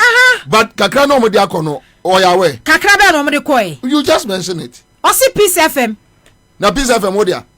O Kwabena. Na se da bi se wutimi kura so kasa wo mo na de koy da se ye nim guase kase. Fine. You can argue from that angle, but the point is, kakra no mo de koye no. Wamati. Ba me so ma hwe video no argument on so issues on so raising say Mate club say mo ye billionaires men ginachini na billionaires che 500 sachet water na the billionaires mpacho billionaire ya na person ko nye dey asama fia kan me na ya adwen me say me kan say me na nya adwen me say there afro red despite more aqua from place no wate. That's all. Me cry na nran pini kan kamente. Asem me asem busa ye. Asem no really ye. Load trucks nko. You see, you say esun akokọ ne kra. Esun akokọ ne kra ne de ye. And esun obrego ne de. Kwabena no ne de he. Me busa very simple question. Me say the Orakwam despite me de kwan. What? Ane. Omo na eji contract akese ya Ghana. Omo load ne trucks nko. Trucks into trucks nko. I agree. No. Billionaires club e Ghana afo ne say me was you. Yene dia me tuase pepe. Enya se me tuase pa. But me se kakra no ekwa ye no. Mwate ho asem. O dia wate. Me enra na MP ni kai ma me te. Se nya se enra dia anka me. So let's move on. Na me busa question keke. Enya se me ne afi anya adwene. Okay. Enya enya se me ne so nya adwene. Okay. Me ne mo ya adwene. But na me busa mo very simple question. Okay, into the you move on. But nanama hwa najmai ene nana Kufadu ne nkrofo. Sesi ame no ka say. Wo ye interview me sorry. Obi a test me. Wonim say bupe. To omasha say nya the same challenge. Say black voter no. Yes, and I think so Orajo Mahama nom de niema aye fast call. Okay. When you see the opposition doing well, more than the certain government, ye try your taxes, mano, then you must understand that there is a problem. Sa atorienche we ye si ye kakrai. Enyema afiri Akufo-Addo ne nkrofo anu mu aba no. Time. Bola. Omu mu ye yo. Omu ni buo ma ye. Omu bu nipa ban bia o Ghana ha biem. Ba onim say Akufo-Addo so ne nkrofo ni nipa obi amu wo mo no matter what they have. Enipa amu wo mo. Obi amu wo mo. Osafu mafo wasante bedi atuo nom. Need respect in society. People see them like, but for criminal acts, you guys munyo bia because muni any legitimate job. Eya ama mwenye sika. You steal from the poor, from the vulnerables. Na mu wie awomo. Kwa fo mu omo, Akufo-Addo onim. And say bodyguards. Rollins, you're in the trail kruma. Kufo, you're in the trail kruma. Mahama, you're in the trail kruma. Yeah? And Akufo-Addo try Ghana for any better in opposition, be different. A bad one. I don't know when you say, Omu luzu ya, or Niba Umiana, no, Omu do Omu Kotra outside, no. Omu first arguing one antino monko. Ghana. That is what I have heard. But say Akufo-Addo so ben nanti a year sit said your Jomama no movie no a year sitting be piano. Hey, and you want private security team. No be serious problems. Nkwala ni be bre wo so brutal. Ebe yo mo nwanwa.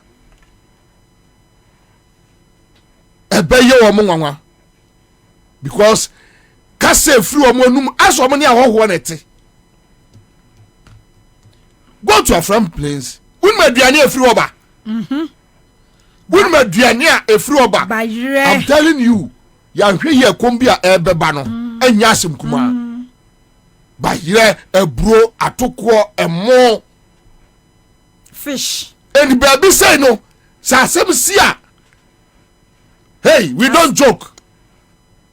But you see, Najmai over Obai, they have money, they have their Omokramuni and Ifra Brochlo. Yeah. Akufado no money boys from Google a Jubilee House on. Omokramuni and Ifra Brochle.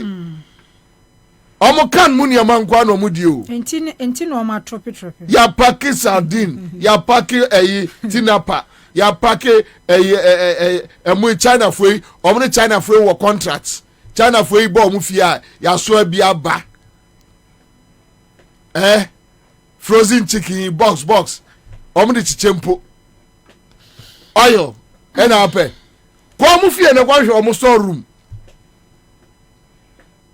omo mai oats ya packet milk ya packet endi wonu a wodo ba yifuo no so be wu a ono ofa ho na ba yire ya milk ba yire ya milo ba yire ya kosua chibom yero no no odie wo da atoko no wasem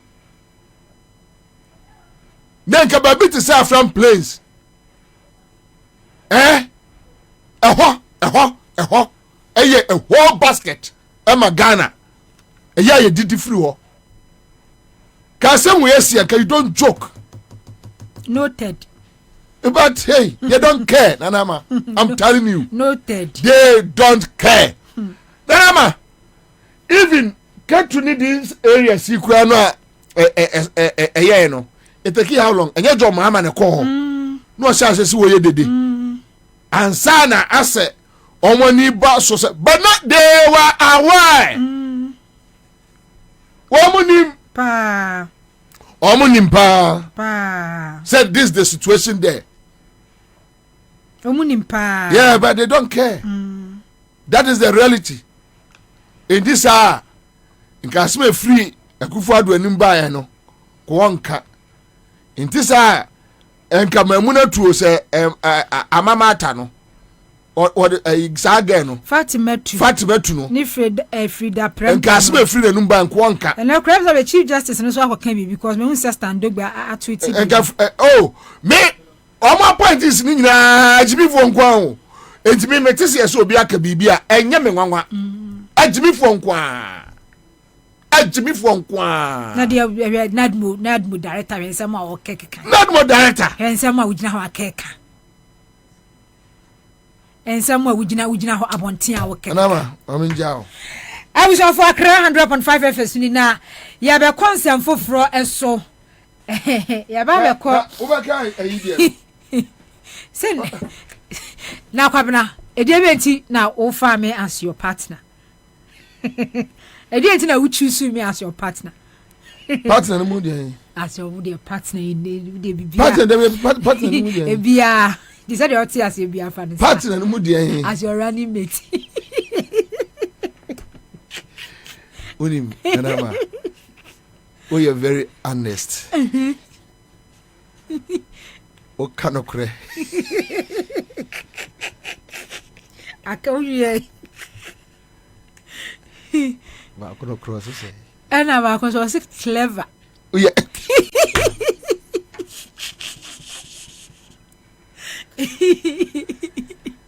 ba ko so ya clever ana ba ko so ya regional balance na clever ni honesty Bobie are clever oh clever no cre Bobie are clever no cre o sa say honest maybe well so ono no de very good ono no de very good yeah Akufo-Addo kasa bia enye oman interest o no check yati sika so akom de na o ka kire John Mahama say what sika no sa eye den stability fund esi ho eda ho heritage fund eda ho ena ba ku Ukraine GIF fund eda ho get fund munyina eguo get fund si ho enti sika na John Mahama wote ho no sa no wote ho ye den esla fund ni esla munyina agu ho sisa sika no kodi na wo sika ni ho Bank of Ghana machine si gu ho inki si ho wo sika ni ho John Mahama pa seriously anyway me go kan chiro nkrofo say ye tisika so come dey Ehwa no mo so mu ye tisika so na kom di ye na dwoma ama tisika no ho.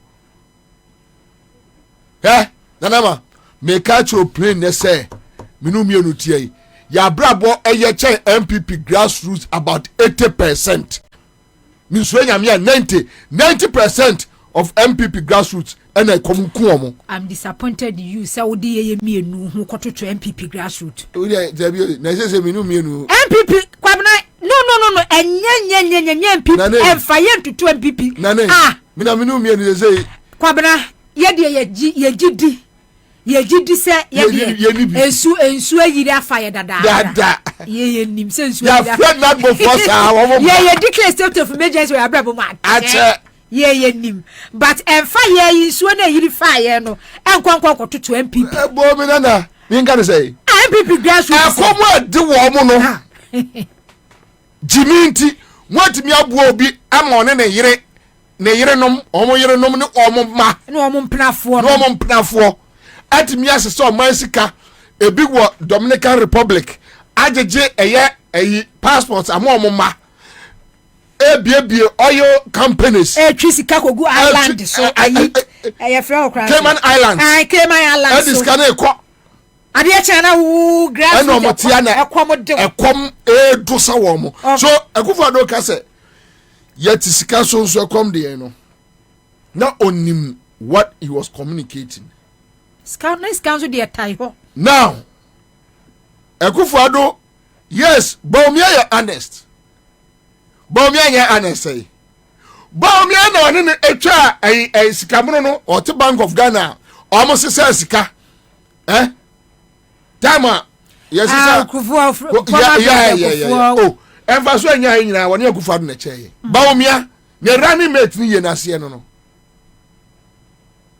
Bawumia you honest. Bawumia nye honest anka Bawumia betumi afa anuane a apro ade afiri akwa akoma ayi walewale for so munyini. Why honest?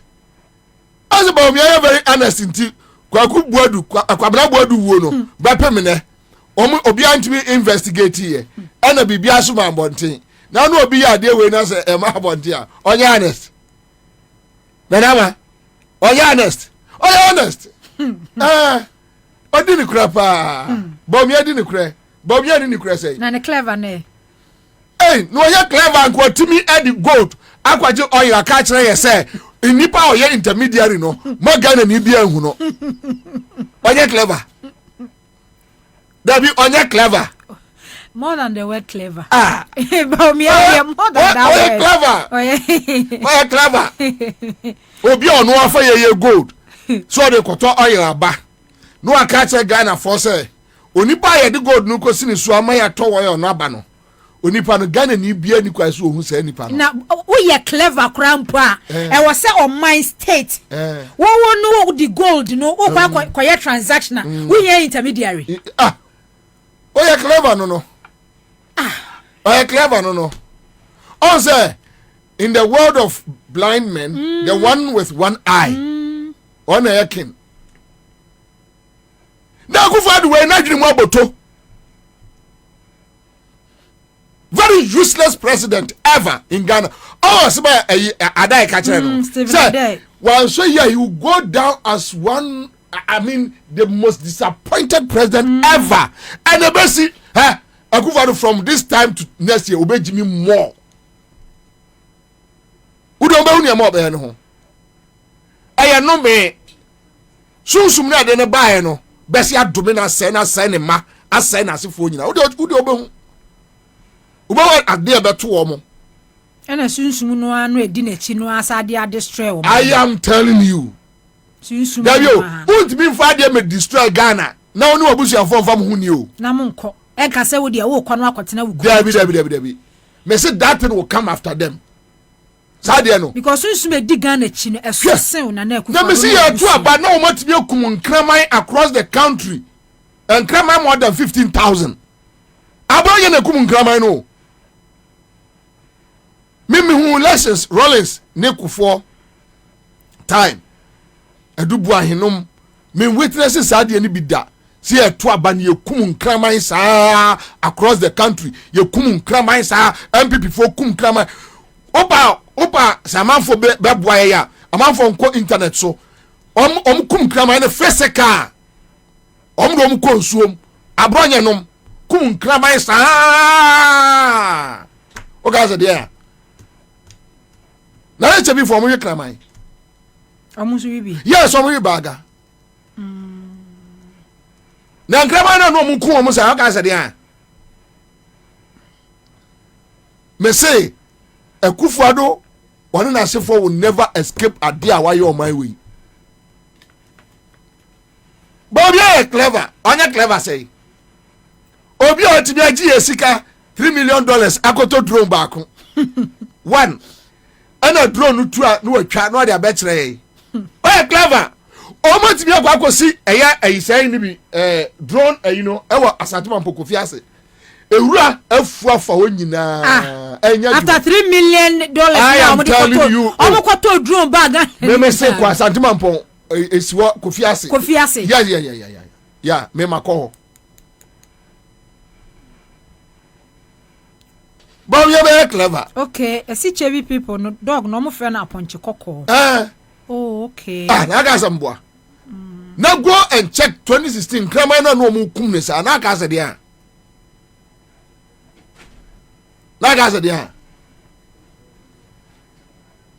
Go and check. But Mr. Kwabena, anybody clever. Say Bobie clever. And can you to be top bag bako $30,000. Why clever? Why clever say? Samira no to mo e wonima. Ntina ne kala ahisa no. Munko busa Alhaji Agongo ekwaya Bobie afa so ware Samira. Enu de. Oh, Dabio. Am I for him crofo ase o? Sir. Sabra na Alhaji are you rice master? Master. Onima. Ene Samira to mo onim me say Ghana for mu say Alhaji Agongo be che chire ma chire wo mo. Rice master. Porter. We ye ni mo gwenum. We warehouse kese. Oh, Mrs. Samira no to mo wonima. Ghana for Musa Alhaji Agongo obe chire mu achire kwaya Bobie afa so ware no. Ya wo no be training sa achire MPP. Say enkrofo bi adidi ame wo MPP mu. Wo se PNC wo se ne kogu no. Samira wo se ene kogu PNC. Mudi musika nyina aware ena de ko MPP mu womo set the foundations of the MPP 1992 echechira adini si wo Satan Samira na ne derkeje num ena di agro Legon obies president derkeje we omo a omo so kan bi me say no me di agro answer me that time say nkwala om ko school nkwala no om ko school okay time na ala no mani abre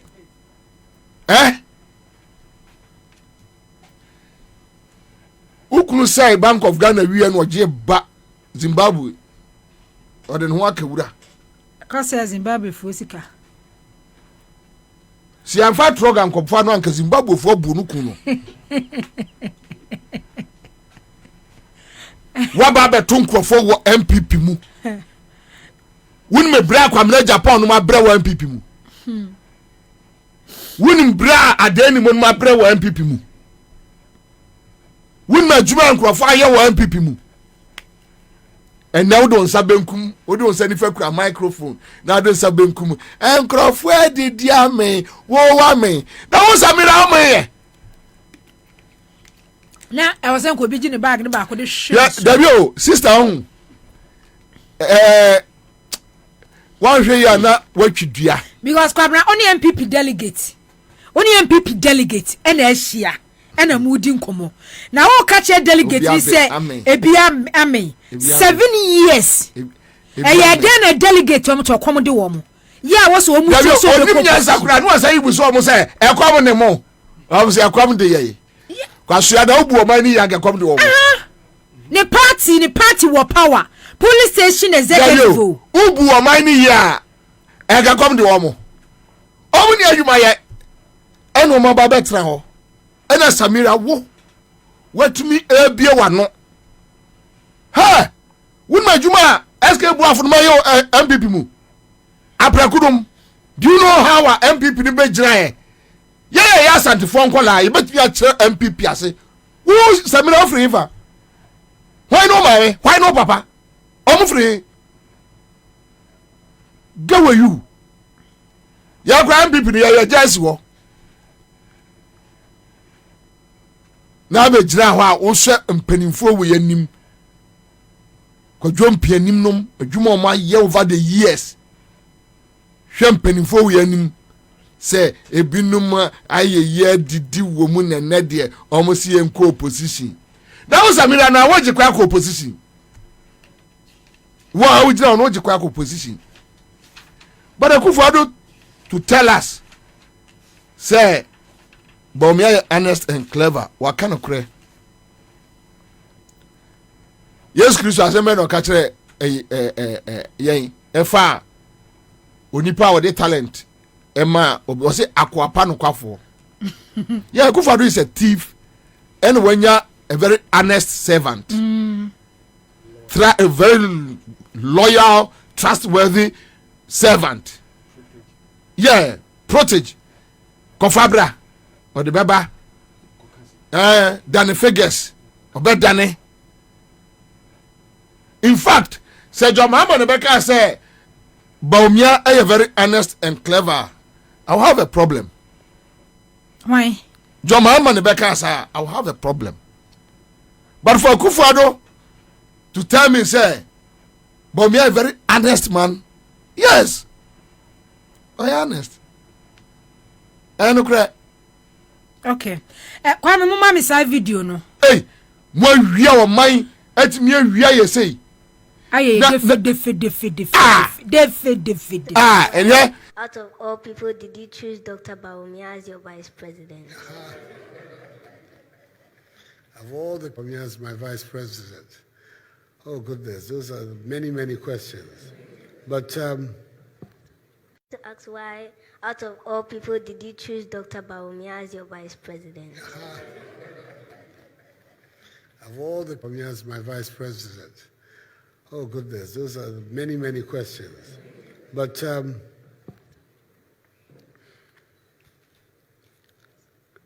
I think you're aware of our country in terms of the balance, people from the south, people from the north.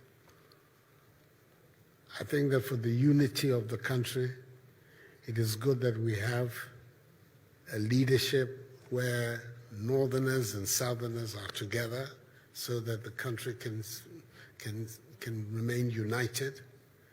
He's from the north, and I wanted somebody from the north to partner me for the elections and then for the governance.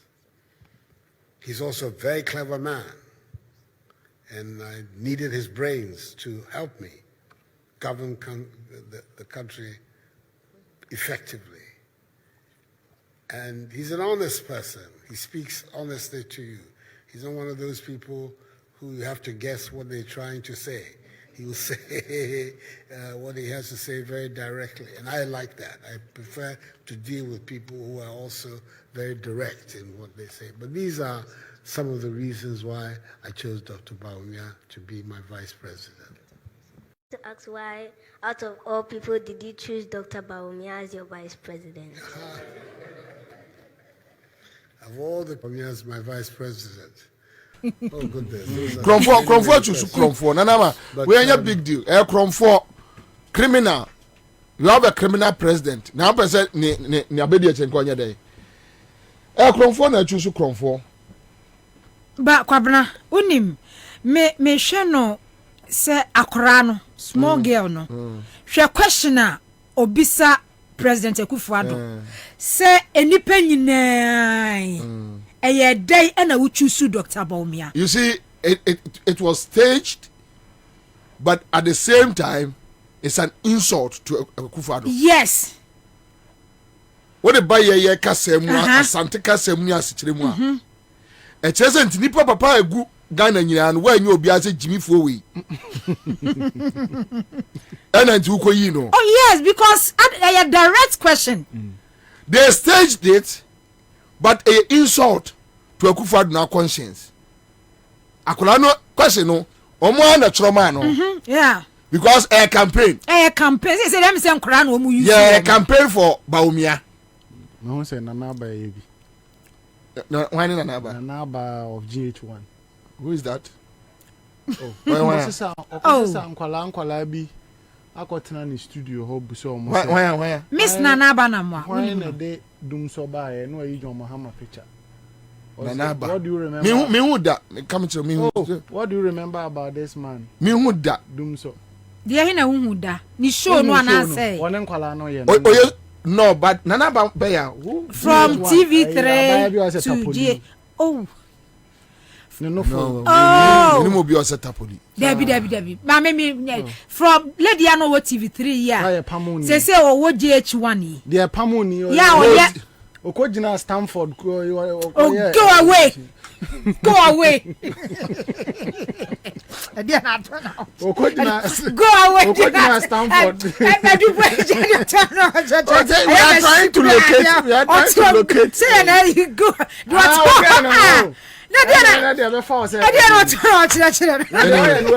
Anyway. Go away. Anyway, the point is say, omo coach Akola to ask the question. But the question again is an insult. Emma Akufo-Addo. That enti nipa bebrebe one people mu. Jimmy Fowe say, ena Akufo-Addo. Then he needs to come and defend. Explain, tell us why Ese Baumiano Kokofano. But you see,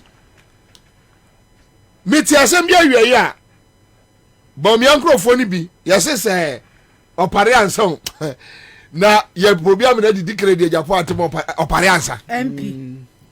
Wo Opare Ansah ka Akufo-Addo kum. Wo Opare Ansah. Hwe ma tu abo so. Ewo ekrom ha.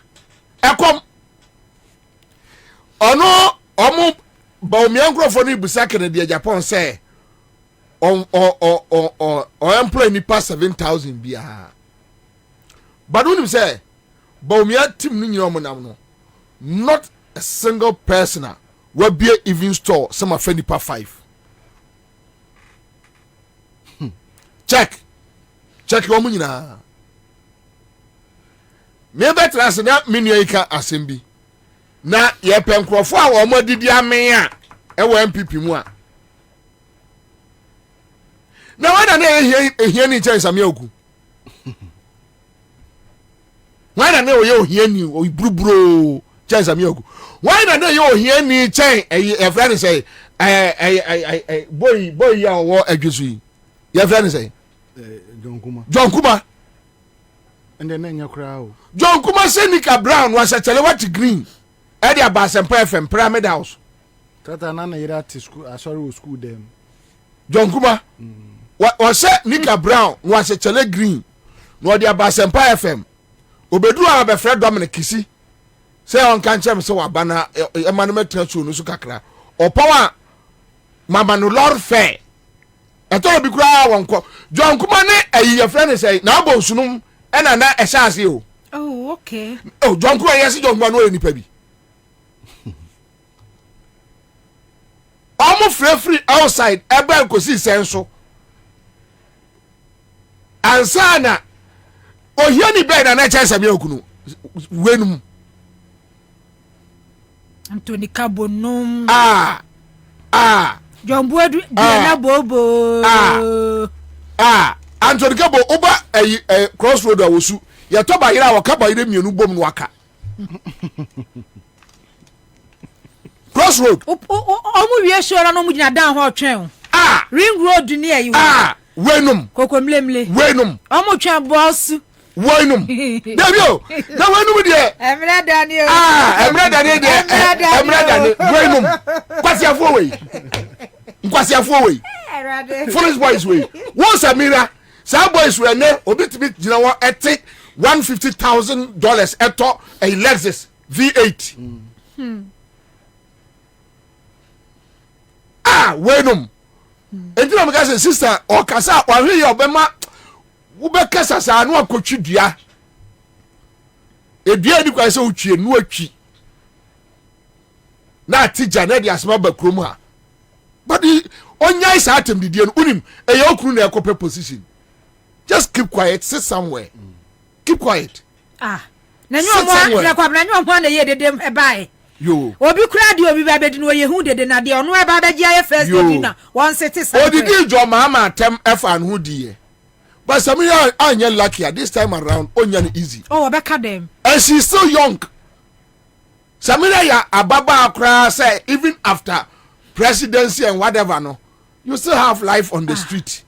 Adano hwe kakra bi estageman bi so. O dia say mu be luzu akọ eye efie no as former second lady no you have a life to live. Wo wunyiri ti say na adunu mu a o metimi akopem ba bi atena boko no you are still young. Rebecca. Entinya abotra Rebecca say ono ba bi a waduru atrape.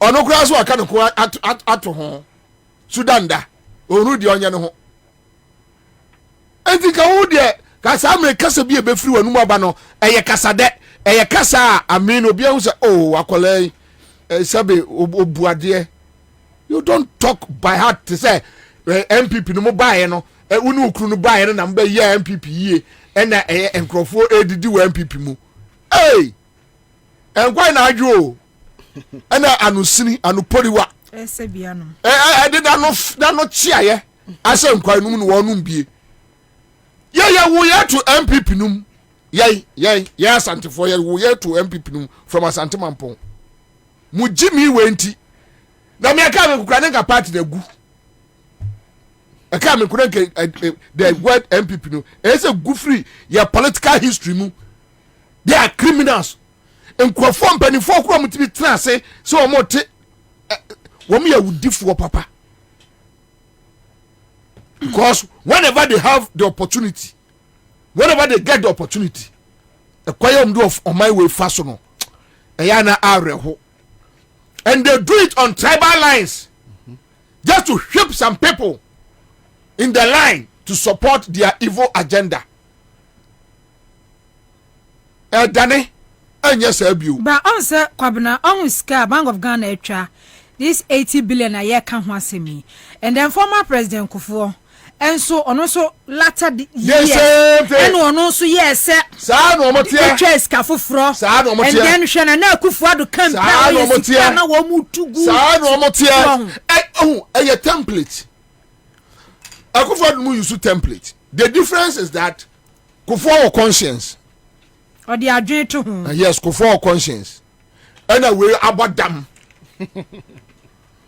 o dia say Kufuor conscience enti Kufuor o yeduru ba bia na ye say ye de akani ba mama na broso dodo o de eye enti na beka kire say to bia ya no oti ne ho wi manyi ba o je kakra so hu Kufuor ne kasa na eso bia te ase o say corruption free Adam ni Eva penso no onu ni say no enya na abre so to bia ye say si hu pa because anyasa ya miehim nie yeah so ultimi so ono ne de na adwene da ho or the adwene to ho but a UP tradition template go and check dan kwabusia num Jimmy kwasi asem muade nkroma ani abre na dan kwa na mase adaya yenyai oman no ma brofo no appoint wo mo governors over us na omo no nye intermediaries between us and the brofo no nti ye omo no ye be kasa no omo na ka kira brofo no ti wo be ba no omo ne brofo no edidi no omo ka kira omo nua black man say twen ye meet aba kwasi ade na je bi dan kwa bodam ni jimifo abuofunu no kwasi asema no opese odi kira ye wo kroma no no enti a template bone template eno omo dia basa na unhu ba bia omo ko bobo omo ho anu efriye no omo be ye on say steam attract steam abonefo na omo bo omo ho anu eno omo bete saa UP no ena abasa be pemene enti bone omo di bone saa odwene ho a won tiase na no Malik Basintele ne your friend is a pious nam say na microphone no na on kasa bi ma no I don't know me say Malik Basintele kasa microphone no kasa mu ye a pious kasa America kasa mu ye tira no kasa tiri ba bia ma plaster tar ho sa na bi nsu kwakwaye ye sa no nsu fa ya bi o sa na bi ti bi ni Malik Basintele trans no jimi obebo mu ama no na da mpare wotu ato me maka che Malik say next time microphone ya kasa mu ye o kasa mu ye tira no wi a oba yusu plaster no bia hu say microphone timi kasa dipa kwase awo se sankrofo edom ebia ye mum journalist for the bia ye sponsor for edom akọ Australia akọgu ya nimu ase edi nkwase asem payos bedru ye eno obroda dam no ofre okọ awia etiem se na die ni sika ba ono odi abrofo ma ya omuhwe yo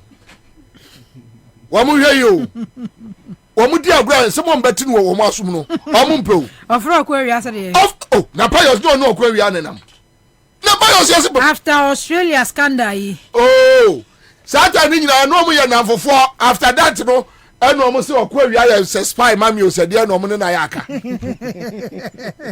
ofro okọ awia se won de o ese odi abrofo waye yie odi abrofo ma omra me hwa abrofo Australia na brofo ai wa jimi sa payos no o mo da mo onu oba wa je se oba ne mami eyi wa room ema o combine akoso mo combine na se ame ko fa ne dan nanim na so me penti dan omo gas ne ba ko papa combine park no so ne ya yie no omo gas ne ba ko papa wuye ne yakwa yie no enti ne yire no se kura waja no yeso waja no waja ge no wajeska omo posa ne dia fe na no mo combine dan no ubie ne pronuncia na park na ye me park me kan am sinti payos o me penti edan ya nyewo a kan tuntum ku ewo yakoso ma bonte so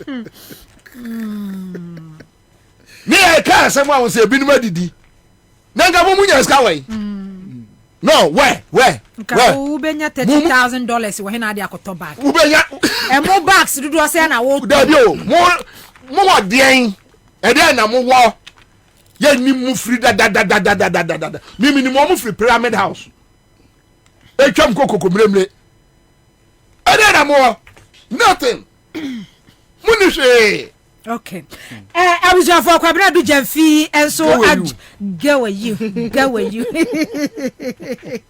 Kwabena do Jamfi a Johnny here go with you na imfase dama abofo impossible mischa e bibi draw papa ye wadwa so ye dia fan fidie mu aso no sise krogen wonu madro we ya de adokro no phone ya de ha wo de no so a no bi na boost immune system no Ghana ha ba bi eto no bia benya impossible mischa to 0246208496 0246208496 next week list of my better na me Kwabena ye ni panel members give us a ball sentence with the papa be so give us a ball Mr. Malaria typhoid join this wedreni say Cocoa House is ya dey how yan give us cold capsules afa give us power capsules and so simuden den ene waten kan so kosoro afa will give us ice drinking water bujun so busu e wadwa so fresh 0543222470 0543222470 quick credit so ma bosia maso twibia no ho ya ma bosia 3500 Ghana cedis eko emu bibia na ada na na dwonu amudu ntente nipa kwa ne kedi opesi ogu business no enya fe na abetu susu ebia savings bia freye 0596920833 0596920833 afa St Andrews Senior High School was say form 1 for admission akwanya da ho na chese environment no o serene environment a wankasa wo back wo honom no wo sua de a wo back school no ma wa chese wo beto wo yam eti BEC junior high school student no munyina mfuma ni St Andrews Senior High School wo bibia bi eye modern school so bibia bia teaching and learning etimi kwosro no ebi was St Andrews Senior School omo boarding facilities afen so person oba ne ye den so a wodemu aside form 1 so form 2 form 3 classes ni nyina eno so womo ye general arts, business, home economics, agric science, general science, visual arts ye won kran ha teshi chiblew last stop chiblew na other chiblew last stop for 0546 048332 and grafo be chimi dedua 0546 048332 and I say 0249832015 0249832015 St Andrew Senior School see we are always in the lead. I was your for yentwa honi amra ba Kwabena wa ha political analyst so kwaku adujan fi wa hanom ye beto ankomotwe listo so ba dia Kwabena nkyena sibie ye beto aso Give us P capsules. A memedry. Manum bia ye benemu a. Kani metutu ya na minkuma bo asese de. Betro esa kum menia G. Give us P capsules. Give it to me, baby. Give us core capsules so e. E man meme nyina akoko yade. Sisi yade amamanya yem timotete wo mo no. Yedro no. Manum bi amama de me ho. Give us core capsules. Mesisi mo ye din. Give us core capsules. I give it to you, baby. You give it to me. Oh yeah. Hey. Give us no. Amen ni jia bebusuamu papa. Na bema ka give us P capsules. Eni give us core capsules bomu nom dia. Na eni jia ni ahoden no. Wabrudo. Give us P capsules. Meme wadi ifiedu watwede kronkwan na efa. Give us core capsules. Apemfo abatan wo mo manufo ne nkwada wo ne ifiedu mienu nka ho. E wo drugstore bia motufo nko Give us Herbal Center, Teshi Mobile. And Teshi Adriami. Phone numbers 0543 222 470 and 050-68-51135. FD Ashusha sa ejedi enkrato imu aji atumu se eye. Feel every taste, never spread. Dark chocolate spread. Every day, it is our drink. Dark chocolate instant mix. It's 3 in 1 and tasty too. Made just for you and I.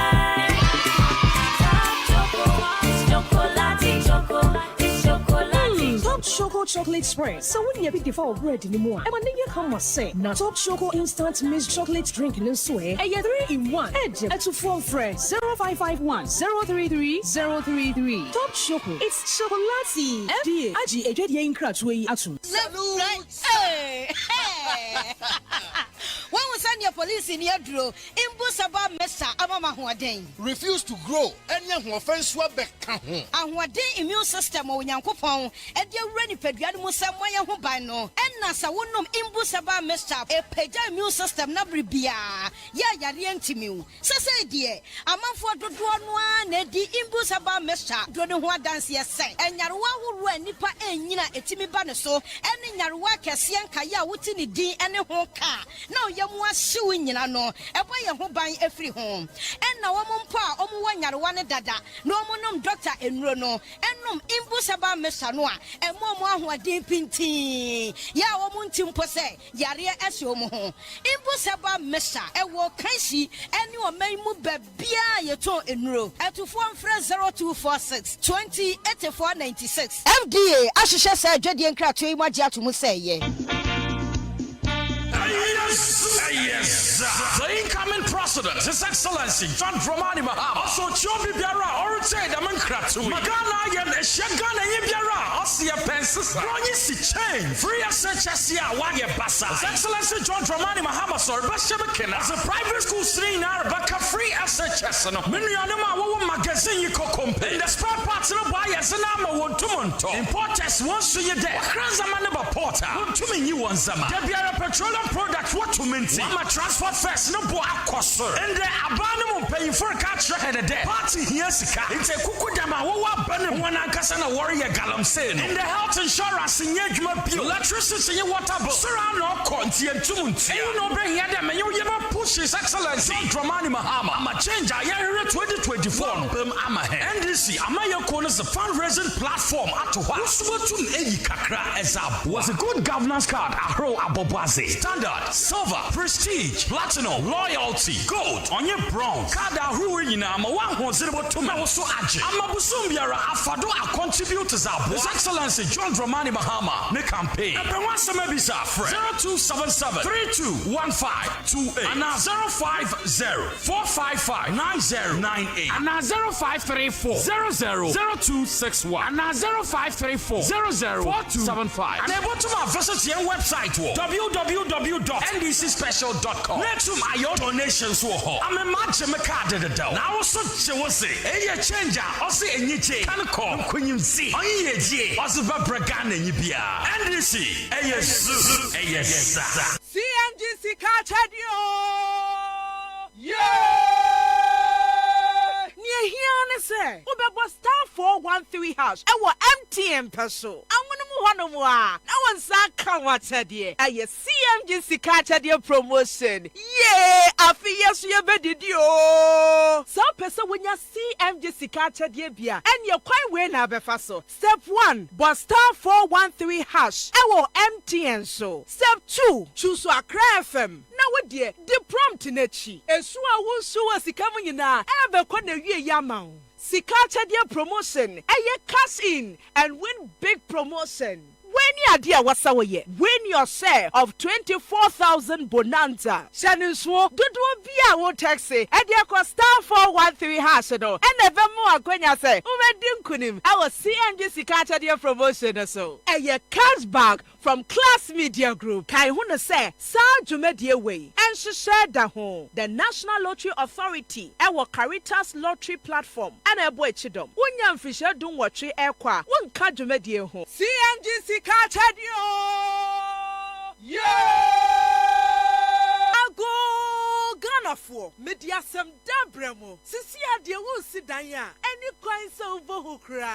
Essence Alu Africa. We got you covered. Alu Africa. Aye jumeko kasia. Ebon chance papa di crew danso. Any trusses Ghana ha. Any wiasia fane nyina. Yen ye lidie. Yang any topo. Alu Africa ewa bakwa samu dimu. Ebon roofing sheet. Any trusses say ye papa nko adia. Eye honom ena obenya pa ye quality. Sanso ya affordable. Bedroom fish ye duonu nie. Edan ye bru 2 million. Ena Alu Africa ekruso. What news? Yan chance ye di crew dance no. Ni money dimu ne se emodu. Ne bani diswo ni diswo. Fit 0.35 mm. Echo si 0.5 mm. 0.35. Echo si 0.5. Alu Africa Trust so emodu. Na a range fi 0.55. Echo si 1.15. Enti enya fe na wudi dua kokru wuda so a very nache amfotie berie Alu Africa Trust no amfotie ntimere enre nache eye good for all weather conditions ne boaso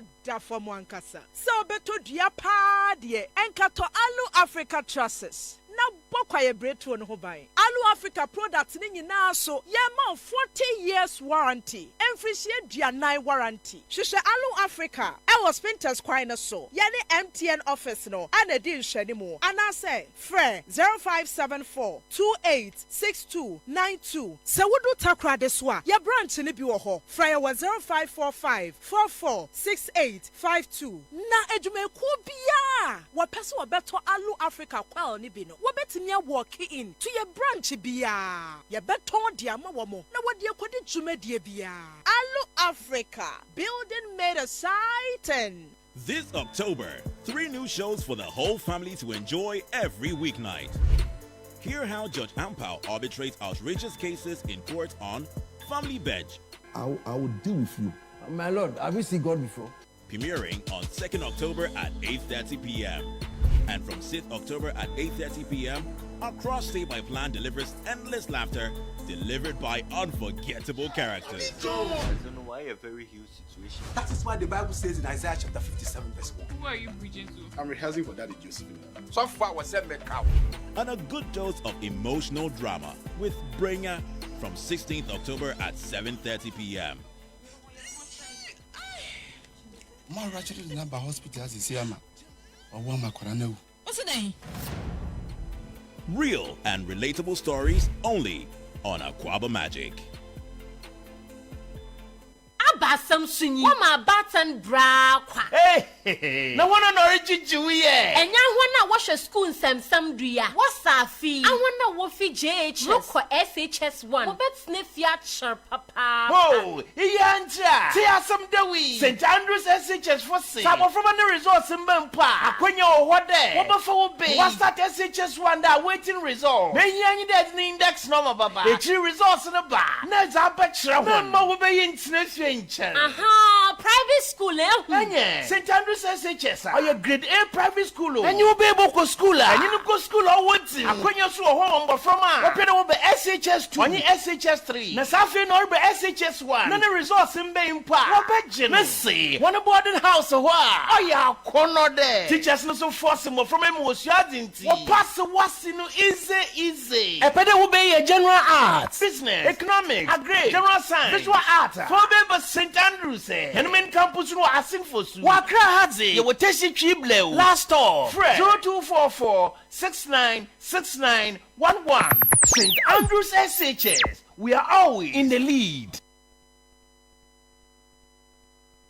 Hey, say the Mako who our Greenfield Scientific Herbal Clinic no. Me who crave you me. Say enunti no manya award wa. Eya word best. Obian transe Emma Dompem ya de. Ka say anase me boya de enkan to dem bio. Greenfield Scientific Herbal Clinic. Asanya want to say ni ekuro etu no. Ni enkan ewana num. Oba na be mo pa wo. Ene enyarwan kaye. Nansi ma me ka say ene spinal cord ho ekaye no. Greenfield ada romenti ene wasa so de gina na so epiem. Greenfield Scientific Herbal Clinic. Our ultramodern laboratory and a diagnostic machine sir. Asoshe di pedie mu ankasa. Greenfield Scientific Herbal Clinic. Ewa Nungwa Dogon Estate Junction. Last stop. Frewa 0243 983 906 and 0261 651 898. Greenfield. God is our healer. Greenfield. Your last stop. I believe.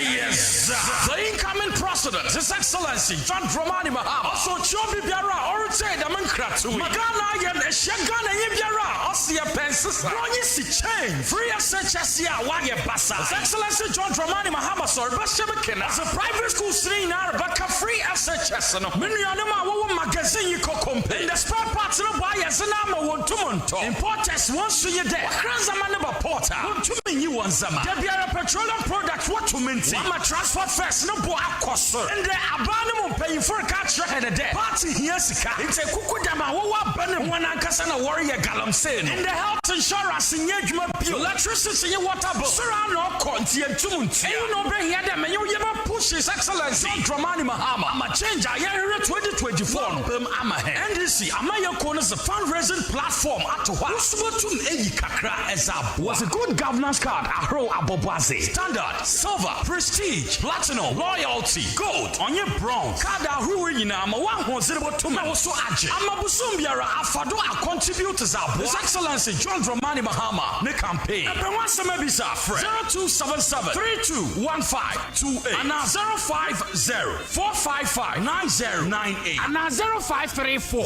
000261 and 0534 004275 and able to visit your website www.ndcspecial.com. Next to my donations, I'm a match a card at the door. Now, so she will say, a changer, or say a niche, can call when you see, or ye, or the Babragan and Yibia. NDC, yes, CMGC catch you.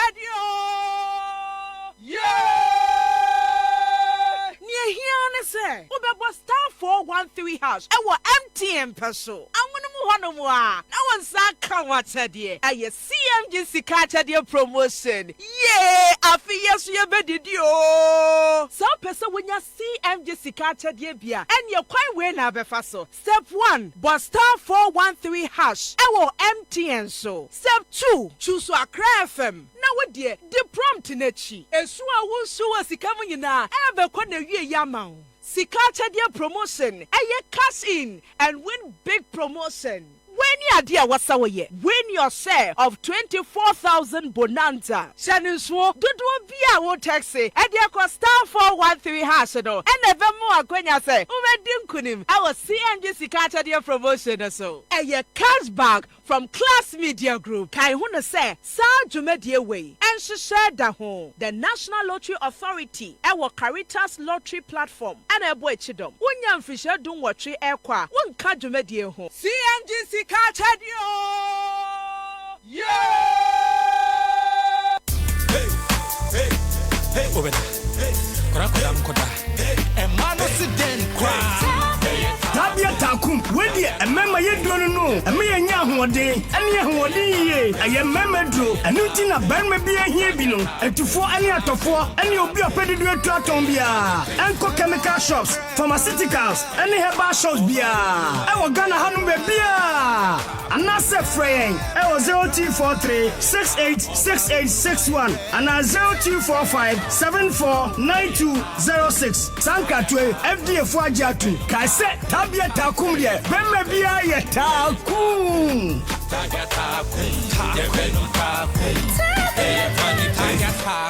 Not recommended for lactating mothers, pregnant women, and children under 15. For media some dabremo. Sisia de wo sidanya. Any coins over hukra. Essence Alu Africa. We got you covered. Alu Africa. Aye jumeko kasia. Ebon in chance papa di kudaso. Any trusses are. Ghana ha. Any wiasia fanenina. Yen ye lidie. Yang any topo. Alu Africa ewa bakwa somewhere dimu. Ebon roofing sheet. Any trusses say ye papa nkwadia. Eye honom. Ena benya pa ye quality. Sanso ya affordable. Bedroom fish ye dionuni. Edanya bru 2 million. Ena Alu Africa ekruso. What a news! Yen chance ye di crew dance no. Ni amani dimune se emu do. Na bani diswo ni diswo. Fit is 0.35 mm. Echo si 0.5 mm. 0.35. Echo si 0.5. Alu Africa Trust is so. Emu do. Na a range fi 0.55. Echo si 1.15. Enti enya fe na wudi dua kokru wudaso a every nache amfotie berie Alu Africa Trusses no amfotie ntimere enre nache eye good for all weather conditions ne buaso da for ankasa so beto dua pa de enkato Alu Africa Trusses na bokwa ye bretu no ho ban Alu Africa products ni nyina so ye ma 40 years warranty emfrishie duanai warranty hwehwe Alu Africa e was Spinters kwan na so ye ne MTN office no ana di nhwani mu ana say frɛ 0574286292 se wudu takra de so a ye branch ne bi wo ho frɛ ye 0545446852 na edwumeku bia wo pese wo beto Alu Africa kwal ne bi no wo betimi walk in to your branch bia ye beton dia ma wo mo na wo de kodi dwumadie bia Alu Africa building made a sighten Accra 100.5 FM sunye enura ba me hu se nkrofo send me messages say Tade FM emfa show ni biem etoje wo mo a nti wo data kakra na wahwe kakra na de aka de agya CMG de adichie bia ni mu decisions ni mu nsem eti wo data na wahwe kakra na che say de wo data san na ja edu I was a kwadu jamfi na epoku listo wenso e wo fia ha sei the new burger in town na epoku listo wenso e ba wo ha ya no so ba beje adwa aba betena se but mintimi e ma me no me ensant na yenti Kwabena de ma wona ti kwasi ompie nko ni pa no me ensan no mintimi enhwe omo memeti me ba me dinsuo ba enti dinsuo be gugu Kwabena ni listo wenso Enkeli just enkeli story the me answer wo de ade be kwa from a list story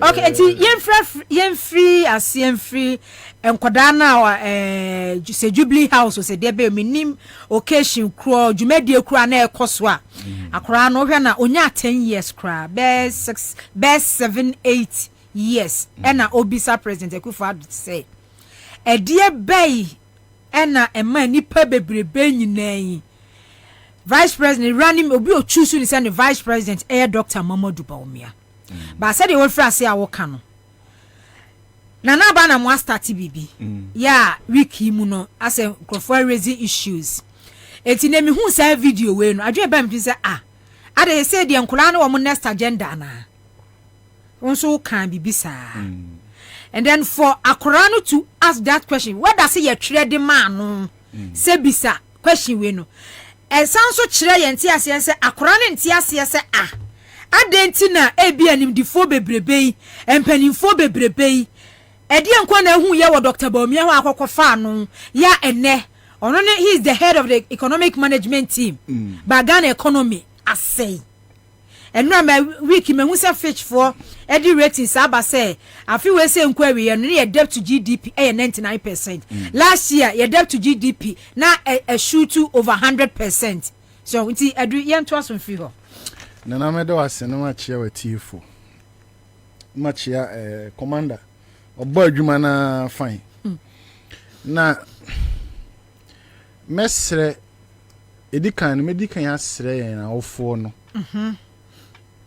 se yen politics na ye wonkurum ha no ano ohye kakra otiasie enti we ye bad time na adwumakuo bi so ompese omode oba edi won anim edi won ye dwumadie bi a wo bad time di kan tu anamon na hye adekora saa adwumakuo no de oma no ekwa akoye me startia free na ba anamwa menim se ni din no maboni yie dia ade a me hu wo ni station no so a ode enkwala miensa enkwala doma miensa omunyini nuru baabia omonte Ghana politics ase na yetumi de nsem bia wura omadwenim na yefa omampani John Dramani Mahama foto a ne yabusa akwala ne se ede ba ade na wo kai efa papa yi ho na akwala ne se dumso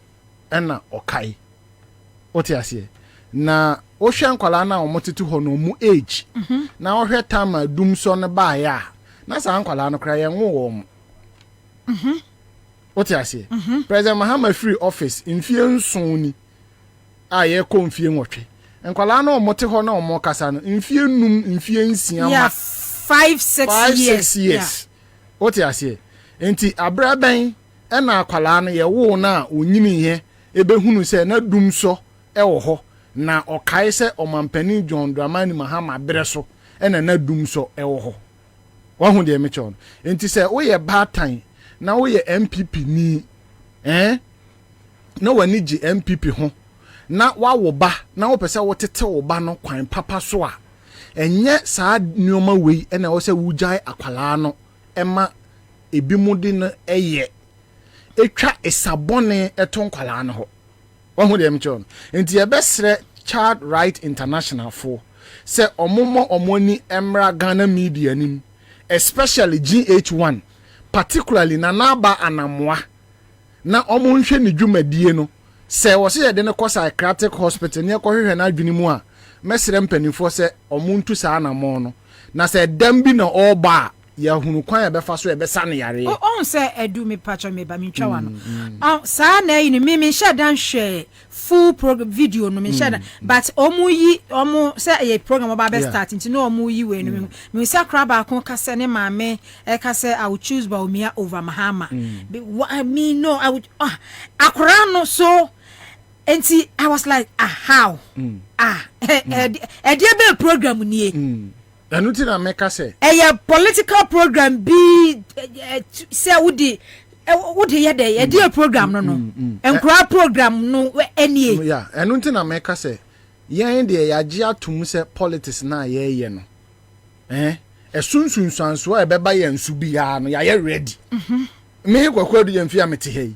ne politics de beba makwan mu bia no masom wohu de mecho because manyini na matena se na madwene hu se ekwan a mepese me de mabrabo the way na mepese me de mabrabo ye politics but ye mana omunya ndru mfie du nwotwe no eni kwan se ye introduce you into this kind of politics mini problem sana na ba na mo apeso ye political show mini ni problem yeah on the enkura no do mo be ya very good okay. Mini ni problem but say wodi bibi be hye nkwala na dwenim ama nkwala no anyini with that kind of misinformation what you say sebi imprediasa eji obi a na dwene enya adwuma ena obetumi atena se akase John Dramani Mahama etu kwan kofa adum so free krobi so ena ode be sen yekom ohu de mbeza meche no sebi o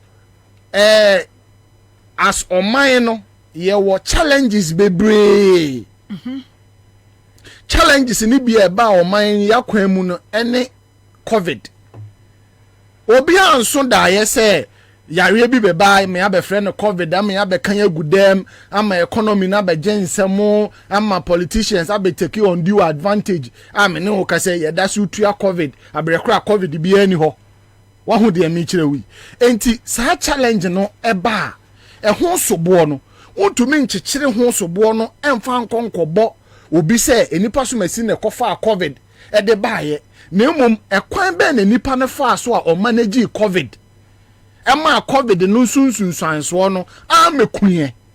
Even though we had issues with electricity, we had issues with light.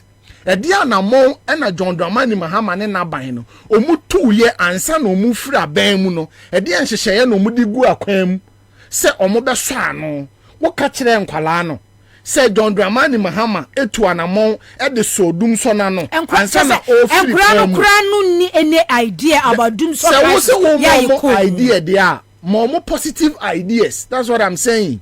Did you tell them that the president solved the problem before leaving office? And now say opese wudi esum ehye nkwala na dwunim opese ode etan ehye nkwala na dwunim opese ode enwono ehye nkwala na dwunim obe de hu se nkwala we be nyinyina on be ko university no na ebia ebumu pese omo ba be di NDC amanyuko na chi ebi nso be pese on be ko MPP amanyuko na chi saa bre no akwala na nyini na dwunim mu do wono akase tumi atena se ehun se aha na me pese me bo me brafa aha na me pese me bo me brafa ne me kan se awofo na omo tifie etwe TV ehun se omo mate TV so ye politics ye de John Dramani Mahama photo kire omo a omo se ade a omo nkwala no mfie num mfie nsia no ade a omo kai no mfie asem esi yansa na ye wo omo no omo kai se John Dramani Mahama na de baaye se omo pese omo ne ye politics na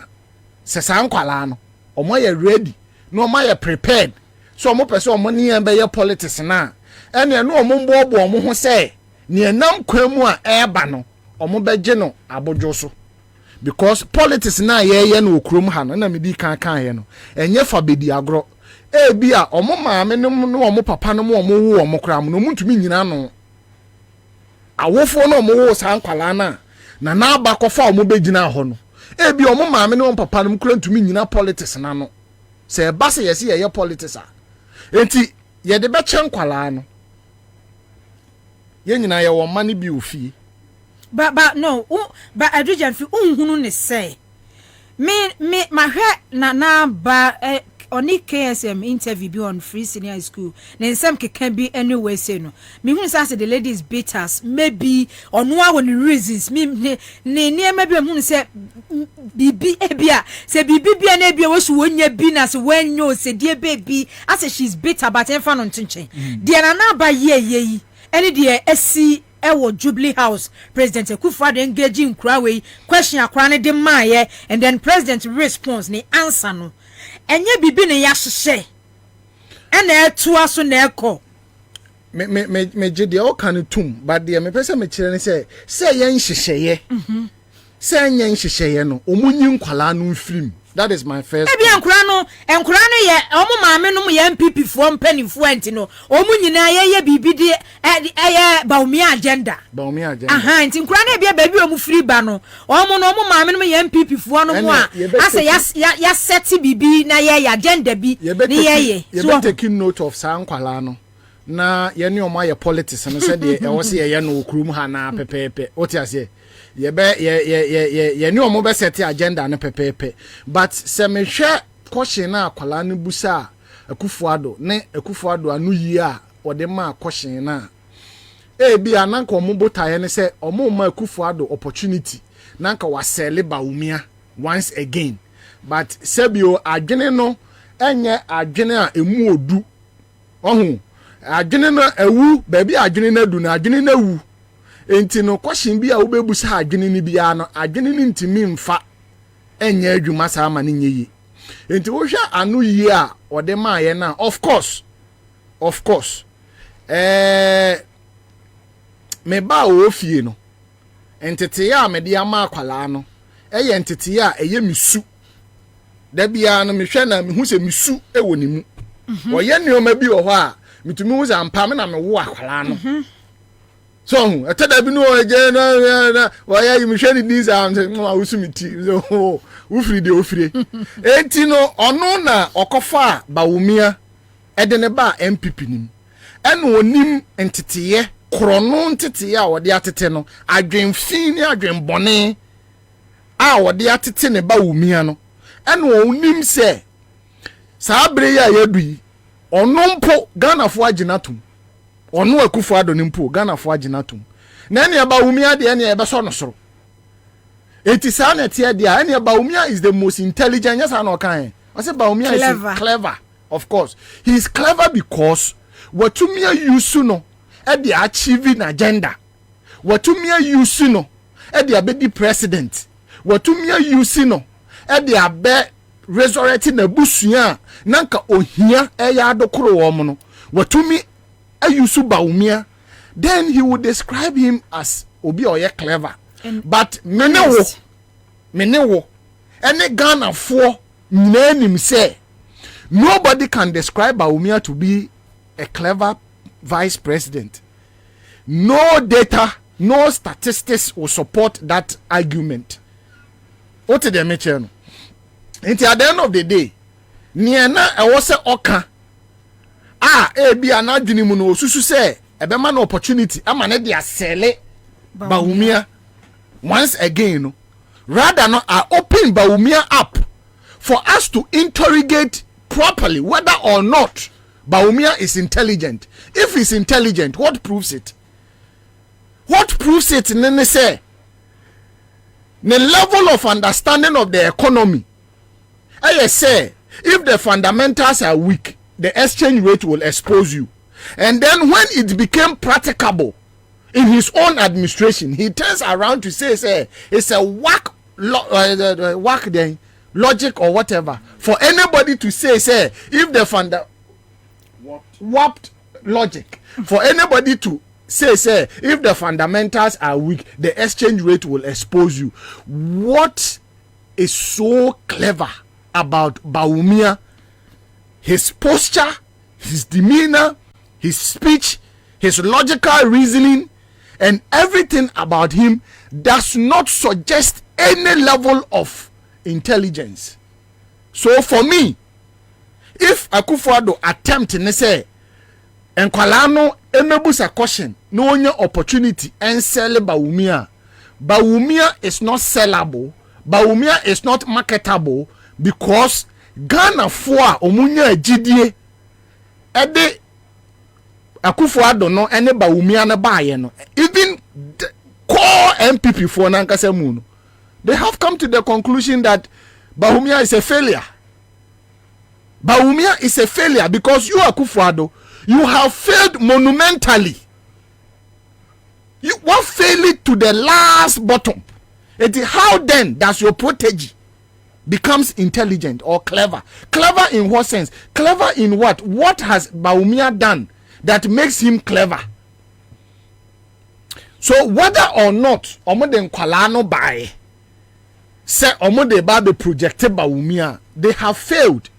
Because akwala no tenasi din no ohwe baabi economy nedu no ohwe lectures Bawumia maye ohwe baabi na sidi no wo as at the time they came to office no ohwe baabi a ene dollar nedu e bia one ne maame ne papa tifie no no omu ni masetena no omu wom na ene one ne maame ne papa nso ni masetena omu wom akwala keto ne tenasi din a he cannot understand why such I am I'm running away from certain language. One of them such an empty person like Bawumia will be chosen as the vice presidential candidate. Akwalani to me ntiase. Odwene ho a said there be our mama come market ba or complain here. Results now or the ban. Yes. Na what na si din a ya ka kire no so say Bawumia a economic wizard. Na or say economic wizard, but yet the economy keeps going down. Everything has turned upside down. Akwalani to me ntiase into the only thing is for him to ask the president say enti no nipa bebe e wo MPP mu no when you be e chima dwene kakra o mampani Akwalani was not able to pick his words well, but then utumi say na dwene mu no obi say enti no nyansa mu no papa udwene kwa achiri ansa na wuchusu Bawumia as your running mate, because he has failed in the thinking of that little boy or girl. Bawumia has failed, and he cannot understand why Bawumia was chosen ahead of all the people that could have done so much on the level of integrity, on the level of speaking truth to whoever appointed you as president. Look, me share video. Bi akwame sefakan ebusa Bawumia say osusu say e wo say ye taxi mobile money transaction. Okay. Bawumia in his response e ka say ono ne die onyuntum say e wo say ye taxi mobile money. Then your president, your boss went ahead to task mobile money. Mene wo ka say be pemne. Bawumia, who has failed the integrity test, couldn't stand up to his own conscience to say that I disagree with this position. And for the first time, my name is man penny nyagene, my name is boss nyagene, and I'm standing with the good people of Ghana. My name Ghana for Gina say we dear minyentum. Even though Okotena Kwame Sefakan show so koka so onu de onyintum no, e ba say Akufo-Addo ene ne dom enforce levy on the people of this country no. Bawumia ntumi ama bonten ameka say one omampani nya adwene abrekura okogina simpie so ekoka say wache dollar e de ama IGP na IGP she say such a comedian, such a comic character, such unpresidential character could manage himself as vice presidential material for 8 years and still near packaging say Ghana phones are engine into rebranding because yet krom ha and ye rebranding and wato unimenwato and what tontura na bibia ni ya yi nwana film tontura no and ye painting ho ne de bre nwato wawu apro no and ye rebranding no ne de ne bre yen se kwadu ayaka so no and ene se Ghana for bre yo bra ye bre nyina no is because Ghana for to me antena se hu nipa ko a MPP for akọ branding no de ne bre yen. Some people want a branding knows a Gabi or brand. I don't even know which is which. And at the end of the day, we have suffered for 8 solid years, 7 years, I can't 1 year. So for me, whether or not, or mobile kwala, ebe bamud say omo de be campaign amaba Bawumia, say Akufo-Addo na kasa be campaign amaba Bawumia, say MPP for be campaign amaba Bawumia. Makano on several platforms was say after 4th November the narrative will be interesting. The emetiha me twanya 4th November say MPP delegate be kwa to aba na nipa kura wo mu be yi no so o me contest John Dramani Mahama no ye nyina ye wa ha afa ye de beto simpie so na ya we omumienu na hwe na fe ye de nsam na gu ho na de wo se ye kan de Akufo-Addo keka ne de ono no na ye kan ye no general mosquito ye general sedu nketia o se yen hwehwe Akufo-Addo na dwenim. The reason why all kasa ne say Akufo-Addo nioma bebra oye wo kurom ha no. Wo de ko enipa adwendwene mu a emfa. Sa wo de toto nipa adwene ho a enye yie. Sa wo de ko adwendwene mu a enye yie. Nti e kamea ye se ase adwene no sebi adane kakra. Adwene no mfanshin yie mfanshin properly. Eti no suggest say yempe some mental evaluation bi emfama no. And he's right. Because all the things that Akufo-Addo ye interested in, his behavior, his conduct, his posture, his communication, and everything. We had the last one Okojina mepe.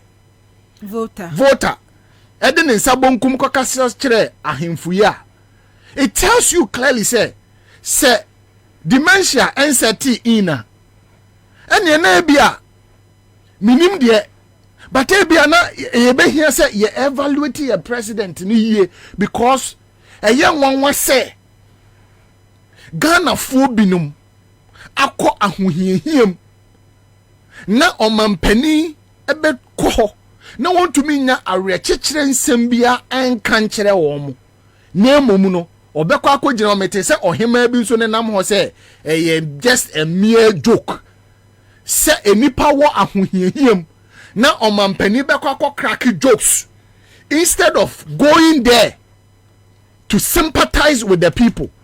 Se obekọ cheche omo re obeka nkranhye nsem akere wo mo na obemu omo arehemu e wa aban ni mu se aban no beye de obetumi e de asen apagya wo mo agina wo nan so no ohima bi ti ho say it was just a joke.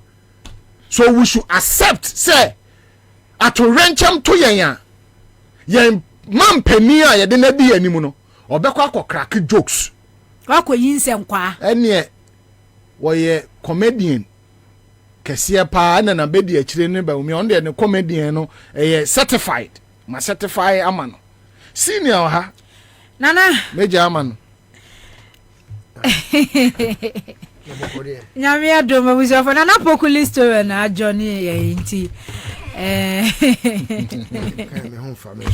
oh yes my Ghana eja say no na rentina nana pokuma mimi saw adentina madamfo no edientina emanyina ya emanyina me na wuhu mi a wo so pe madamfo se mi di wachi a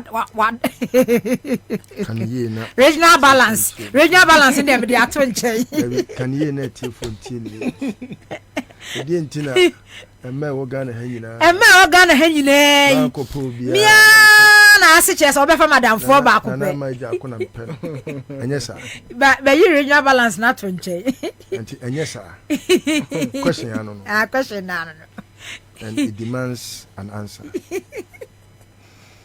A man you know we are seeing didn't ya me pe woni se wani eden asem na uni nyansa wadwe do na sabi enchine ntimi kan fo no se o denti ena the frau me do fopa no aka se bra me no atien undi mi hwa moda na ni ma di titra me pe wo ho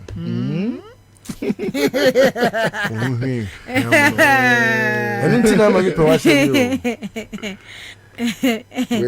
with copyright to me modi me advert review how there the tradition goes on. Oh okay. Nanama amen chetie for me chia ku me hu ache senior Michelle say ntimi mu say nua say ho te say because ku musa no le no say bra o kas o me na chess de bia e hu ni flyers esawara le na mbuza say o te say o say o bra enya kura ntimi mu ame afina Nanama, on a more serious note, I'll take it from where we could left it. Baumia. Because every human being has traits. Nipebia war su ne ban bi a ɛda n'adi na nyame bɔ nipa no ɔbɔ obiara nko ifa ntafo kora obiara nko ɛdin sɛ wobɛhu wo sɛso ɛno kora wo sɛso o ɛno nti sɛ yɛkasa yɛsɛ nyame a ɛyɛ nneɛma bi a ɛyɛ very peculiar to only God, because God can appear in the form of Kwaku and can same appear in my form. And so God is the only being, supreme being. Yebetimi aka say nipa se no. What you say? Ese no. But say yesi yehu nana ama na yasa ko hu nana ama bio e wo baabi foforo no ebi ni wiase we mu. Osaman kra anye wo. Osaman no eye o sunsun a afri wo mu e na ye osaman nti anya wo a wo mu na ye osaman kra ono nko e na wo kra nso nko e na nipadua yi nso so ono nso nko nti nipa bia wo nisu ne ban. Now I will take it from a history a very, Ebema Ghana for who the Intia Bawumia became a Kufado's running mate in 2008. Bawumia no onye MPP ni only party card. Onye even a sympathizer of MPP. He was just Obi Anoye Nejuma as a corporate person ewo Bank of Ghana. Now, Bank of Ghana how no koye no koye adwuma no pempi nkofo kan kese na kofo na de ne ko enye president kofo na de ne ko eye owura dofo Kwabena dofo ene de Bawumia ko ho na ode ne ko ho na oye na adwuma no anase ofa na adwuma oye na adwuma no ene beduru baabi president kofo e born so ana peja animu edene call penso a obedru deputy governor at Bank of Ghana. Now in the principle of corporate governance and I say management ye wade bia ye frɛ no Peter principle. There was this educator bia no Canada oye ochechireni e Canada.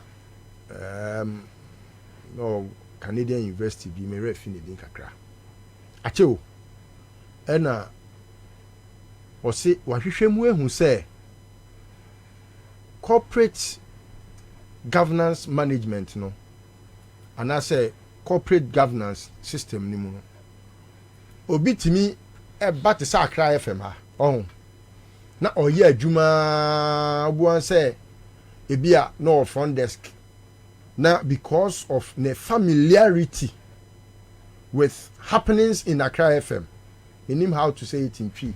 But seme chiremua na it say senior woneha afano and I say why wabo amani wonioma ye wa ha ho no nti no sani pano say you are promoting from front desk to now become say a presenter. What I say because Senanama ba not necessarily say be I understand you, but for share Nanama chia we yi from the car, the be first staircase, the be to the newsroom. I make sure say all kind of stories. I make sure say or you abreast with time. It be also so the rudiments of Weduma we no. Or to me by herself I share BB, not necessarily so you're professional. And I say be or you're competent.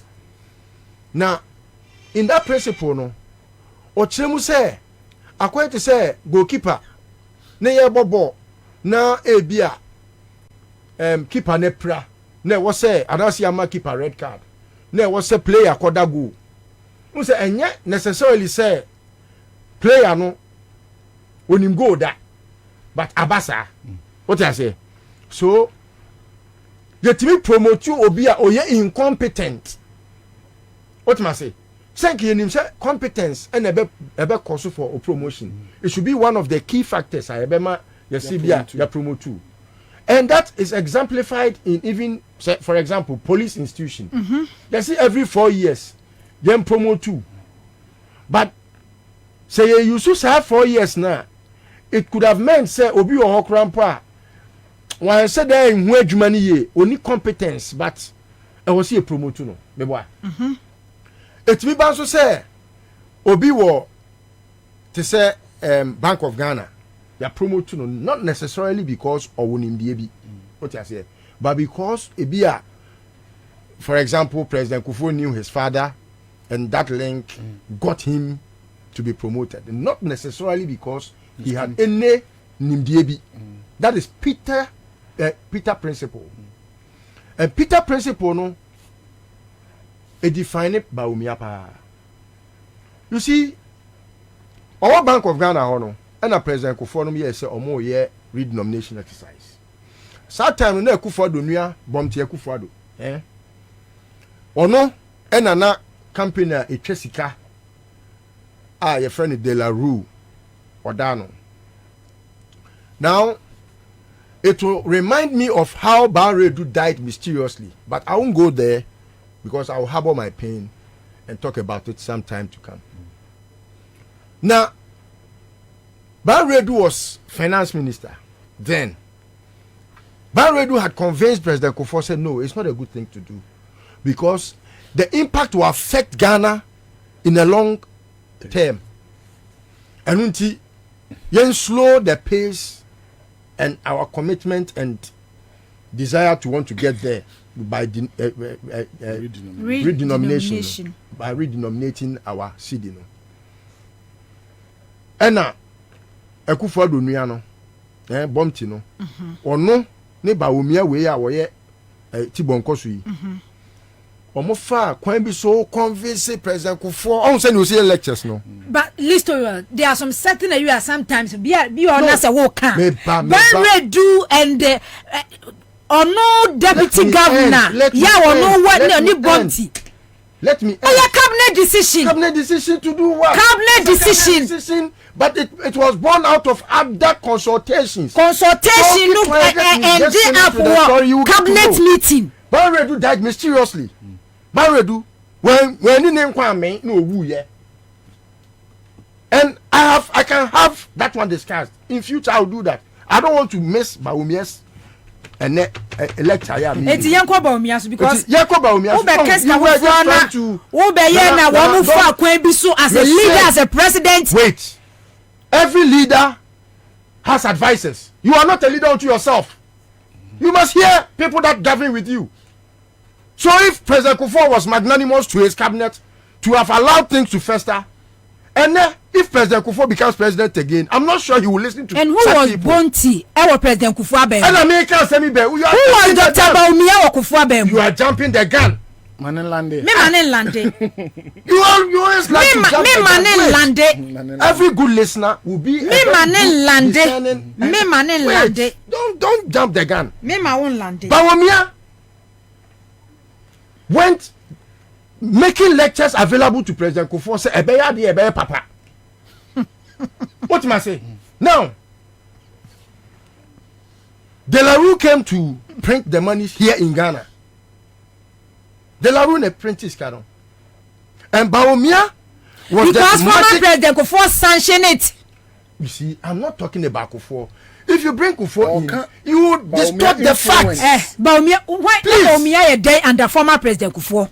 He was a special. You know what President Kufuor allowed him to do? You need governor. You need deputy governor. You know what President You need board. You need finance minister. You need finance minister. You need head of economic management. He was made a special assistant. Why are you jumping the gun? Please. Kufuor na ma ye cheska. Enye President Kufuor na you should not against say. Dr. Baumia na convincing ye. Nanama, take it easy. Sometimes no, take it easy because you are not paying attention. What the narrative? The whole narrative is to point the fact that Baumia could not have been a Kufado's running mate, but for that he can't try no movie. So how do you mean? What kind of life is this? Please. when the money is not entering the Bank of Ghana, your friend is saying a premises now. APF you want this from security now no Bank of Ghana. Want it? Your friends are me what kind of no please. I'm doing a very critical thinking and analysis. I don't like it. Don't bring Hunter's case in. I do reasonable arguments. People must pay attention and know what I'm saying. I'm being candid and Ghanaians must listen to me and take notes. But for Bawumia, who convinced President John Adjekun Kufuor, who is also human and can fall prey to any other thing. Why is Kufuor a superhuman being? He's human. And he was heeding to President Kufuor is a very good listener. Yes, he is not an economic wizard. If someone who is a doctor in economics is advising him, why won't he take it? And the long-term effect has crippled our city. And it was, look, Banredu, he predicted today, in years back, you can call President Kufuor and find out. Banredu, if President Kufuor heeded to the words of Banredu and Kufuor Donum criminals, if they didn't fester and got President Kufuor's, your friend is saying, way by using Bawumia, I can't fight. And that is the story. And untina, almost a city, no. Look, go to the Bank of Ghana website and check. Read nomination exercise, no. Bawumia, all through it, he was in charge. You're asking me where was the governor? Where more criminals, where more the governor, and a finance minister way. I didn't see Banredu. Banredu, finance minister. Banredu, none of deputies, no, not any finance minister. Who inquire for us about Banredu? Banredu, and who they Kobusa poison? Banredu, dia Oku, or Yare. What's up, my Yare?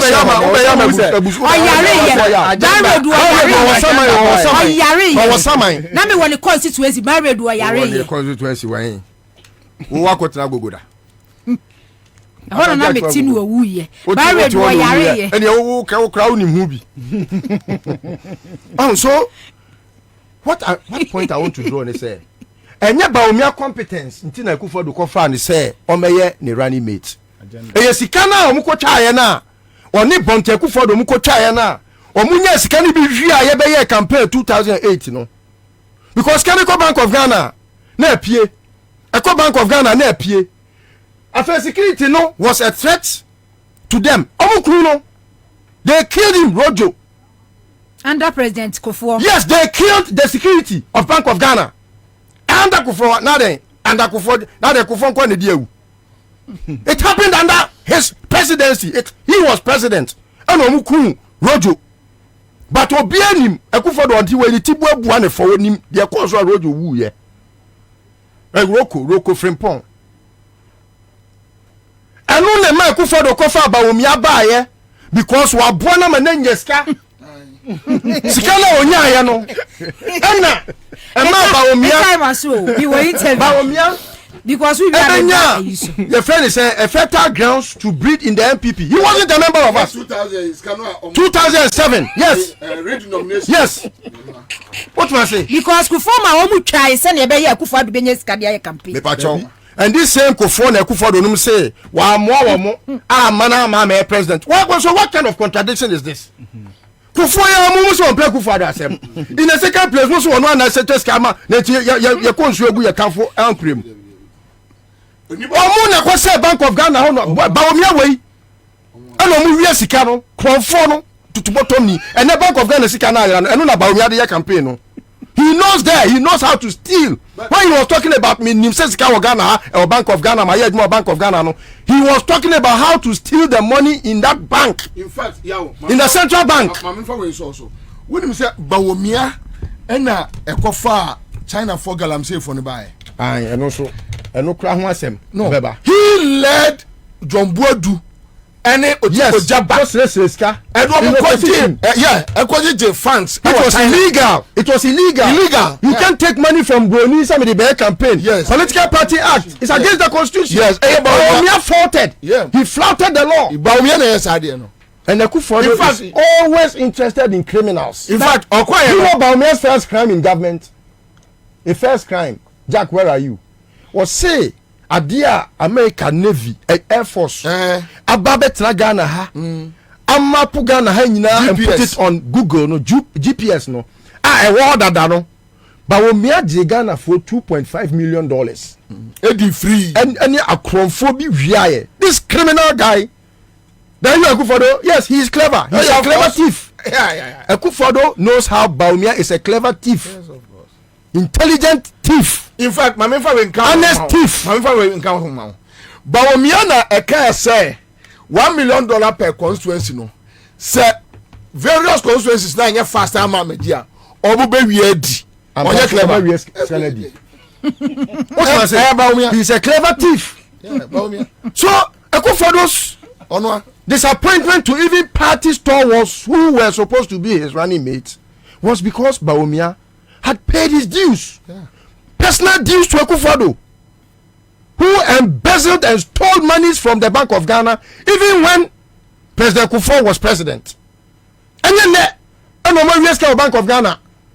Sikane ko rem omu say na just about me eni mu kwan kra fa so twa sika wo bank oni dada oye why because na adwuma no enu no ko fa bonti Akufodo yi Akufodo mi aya pani ya na no aye te se me die ya okofa anu ya oni be twa sika yi Delaru one na country manager Google it on a country manager omo print sika no omo print read nomination exercise omo print Ghana sika no Delaru Akufodo we ni nua ya na no sini te se me die ya ono ani twa sika no Bawumia na kofa no Bawumia na approve no ne bede no kura Bawumia na yeye na senior ma me fa we nso so nana question e say e de ba den ene wo Bawumia hunti a Akufodo sticking in neck say whether rain or shine whether he's a party member or not whether he fulfills all righteousness as a party member or not mumpeo ono anam de ne beko because even when Kwaku Bawumia didn't qualify. Even when he did not qualify, he did not. A member of the party. Kwabena Japan and co had to give him waiver to allow for him. What was unique about the also regional balance or a clever or see, honest? It's an insult. Akufodo's comment is an insult to the party MPP because we had Jawules. We na me metrophone na yejuma. Your friend is saying me MD Kwabena Finidi Mohammed Mumuni wano nyanse woni timba omi awokota Akufodo is insulting he's insulting the party no even this guy they na na Boniface Akufodo Bawumia ni tipe no say ban regional balance na okay na Boniface yeah alaji Jawula no oh say na make say regional balance no regional balance na okay and you kept the test of honesty Boniface ni tipe Bawumia tipe no okoze sa kronfo na de o matwa ho asia na wagonya kronfo a onu ni ti bonko so a wo boni tiri nko a koliko na o kan ya wo kan ya na odi so a tell the people tell the children because mu nyini they have seen Bawumia as a threat to their survival in future and wo busa question say opani etenyansafo bebrebe ti wa hu say koliko we na akofa ne be ya running mate ti bonko so yi ebrita abo hu oh na Balisto enkura na womodo mo yesa adwuma no hwe nanama let me tell you me I cannot be an apostle of one thing and be against it emre bi atwemu Ghanaians are suffering from hardship and corruption. How do we suffer in our own motherland? Everywhere we go, we are crying, we are tired. Now, when okay. Oh, Adibi it's an invention. What must I say? They could use Nkwalano to achieve whatever aim. Me a brand aspect. Me a marketer. That's what I do for a living. I don't see why, because Nkwala kasa, empenifo tie, chance empenifo be kasa. And until now, share adverts be brewo. At a certain time, South Africa banned say Nkwala be advert. And almost okay. this is a product in Nkola DB and San Nkola. But that is business. It's still business. If you want to discuss child labor, so I don't want to veer into that. Also, park on yebi. What am I say? Okay. Because say John Mahama ye Antu Muri Ina Ana and Nkola cartoon. And Nkola ni atu amomo mami on papa. So this thing is branding. And they are smart. Look, Omako First Petaba from South Africa. They stage managed it. On say another topical issue. So Akwala could be a good for the question. But unfortunately, no me put two questions now. And Kamema Akwala can say, why did you choose this very competent man? Then now it is Akwala Kure who said Baumia are competent. But because of stupidity, any Yankopo won't free or mweni. And you kind of one I want to call. You see, the question is rather exposing Baumia as a fool. Saying, "Enti as a fool bebrebe." Well, who will be as a Jimmy? As a nipa bebrebe. What you say? Yeah. Yes, some question. No. Nipa bebrebe. Ebini tabu. And so, if you are stage managing things, this is just free consultation. But yeah, me no. Me yeah. Na the entire Mokaya man kebino. What is the issue about? Nana bana moa ena what them call ebi. What is the effect? The effect. Nana bana want to wanna do for 2%. And you do for station or. That's what's winning muno. Ah no.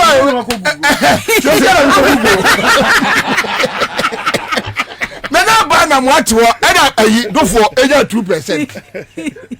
Ghana politics. They do slave queens and showbiz. Yes, I respect her. I respect what she does and or entertainment field, which will allow her to be there. Oh, on to me, see, yeah. Yarin and woman. What try or yeah, Aaron and Numa? Me say, do for your 2%. And now resign, say, Ojako. Oda manager, a platform manager.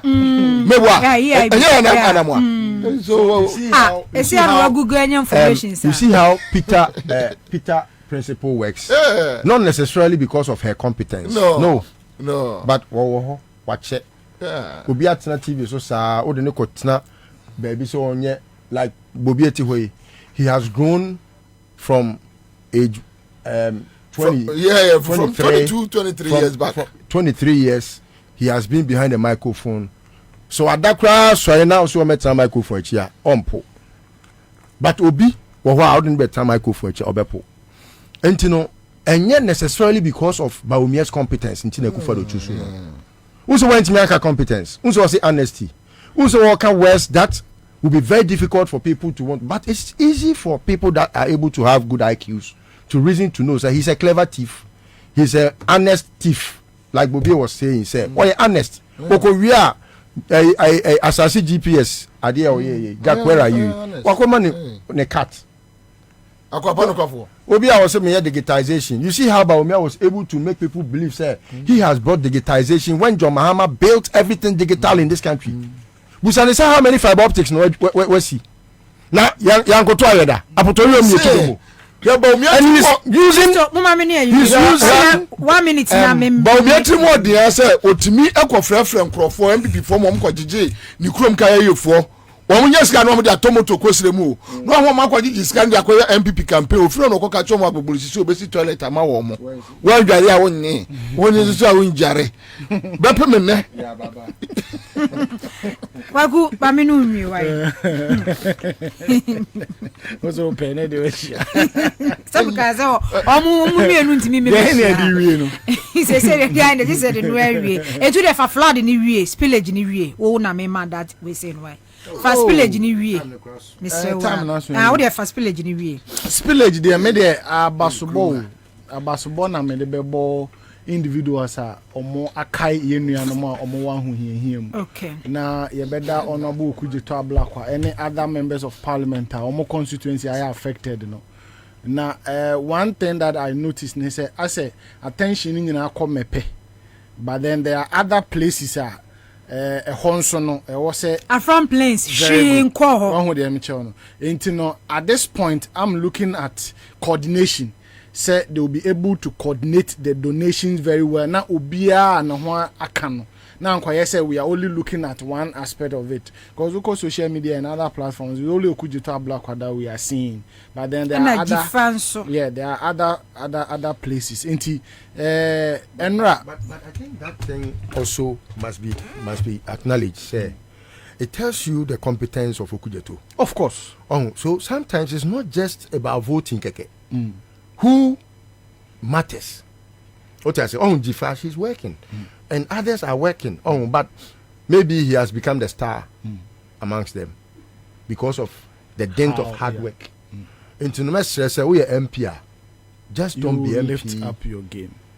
Put Okuyeto as a case study and up the game. But you see, Nana, if you ask me, BBN happen for nothing. Yeah, na young Crawford say things happen out of no. You need to put in an effort. Then on your way, you meet whatever. He has worked for it. Honorable Okujeto has worked for the love Ghanaians have shown him, and yet Fladi all show. That is something that he has been doing all this while. You understand? We are consistent. You do too. To me, Brando do be president. Madam, Simi Fasida and my top chocolate chocolate spread. Yeah, the ever bread. Top chocolate spread. Yeah, the fat bread. Cocoa near there chocolate. I've top chocolate 3-1 chocolate drink. Cocoa will milk sugar womb. Do I hear anyone so share? A busu will just sweat to phone friend 0243 033 033 na pebi enom afa enume Greenfield Scientific Herbal Clinic ewo Nungwado gon last stop Estate Junction Greenfield semen kanchira wo se wa yare se fie no ho yade kwankro bi aba beso a wo su bia ojo ho anyi bia no mpemu adwuma stroke infertility diabetes hypertension mu nyina list otwa me why ni nyina bone setting pacho okwa ye besa yade kama Bright Soldier capsules so sisi yade low sperm count no ne ade eno so waduru no Bright Garlic Plus capsules so unum bia cholesterol no ne srade ne constipation no boost immune system no Bright Soldier capsules Bright Garlic Plus capsules boost wodwa so what you about your 500 Ghana cedis pe na yen show kama ye wonungwado gon last stop Estate Junction for 0243 983906 0243 983906 Afram Plains South MP na ne kasaye no se wo moa bia yesre wo abomode afre number yi untimi ntwa nsuo enkwa Afram Plains bomode afre number 0244 916030 0244 916030 Mr. moa bia wo bia no bomode ama wo mo ensanke sanse enkrofo eda ensuom omuni di ombehye omuni ni ombedi omuni bibia ewo wo mo ehun Ansah na Greenfield Givers Herbal Center nkomo twetwe de beto aso no Mr. SB Ejapon ewo USA ene eye na woda 27th October ene eye ne birthday enti the American nyinada ene se Papa Mr. SB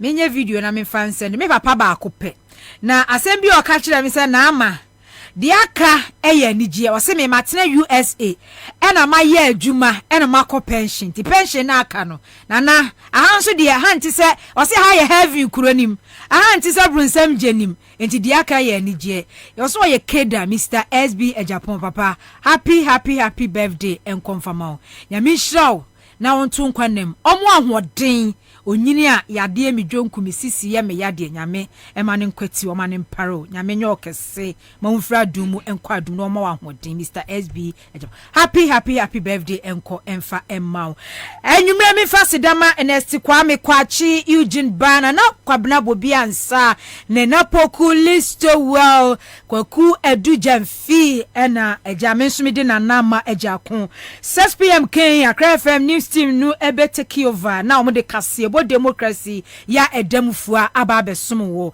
na de adru so Givers Herbal Center na de adrai de ewasam so abi ede ekọ baby a village na sie no mi hu se entontom no eda so eda hu no even say na no Dr. Solomon Kwabi ede say adwuma ne shemensa Givers Herbal Mixture.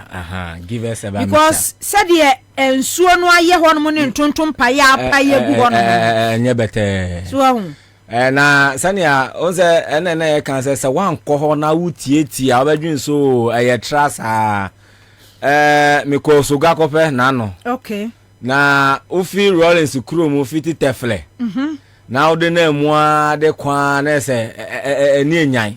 Ekwan ho pe lori kwan ho nyina ene udu ayi so ga kope ayi friends bridge no so de ne odun se show no eyiri abasoro odun so mo prekura na konfifi na na nam ye no no aye call communities ne de ye de because o ko hwe nsu etatai krom aflade afa krom eni de ho no mo na ye no a enti no mate enti no eni yankudo yesimwa homeda eni homeda no waje so se da kronkron na se nyame admo china homeda na mame yenkoi yo meda sepa meni ama no so mai aba ide nyame asinti mi change okay was na nyume mama me mama ajo na ma Kwabena famra Accra 100.5 ene fiada enyume citizen shows so ena ebusua Givers Herbal Center odifu ya Charles menemo edi ehia menemo ebedi nkomo edi efa ya pomode ehun na enchagase emfe eye Dr. Solomon Kwabi awono na ekofa ba ne nanofo edema Givers Herbal Center ena afe kwancherefo peni awodan ya no owura kofika kare eni Givers adwumakuo kuba tan ni nyina yadema Ghana for se bre ne edo nyina no womu edom ho ato yenso na womu nya botoye na afi de eya rehemu ewo yenso ma yare ne kwanko bia me no waka se akere ayere apa wom so no womu ede womani etwawani a na abeto Givers Herbal Center mo hwe me ewo cheche ne bencheye ene mo amu tie me ewo trotro taxi efiefie konkwannu ase ne offices ahodo nyina emu no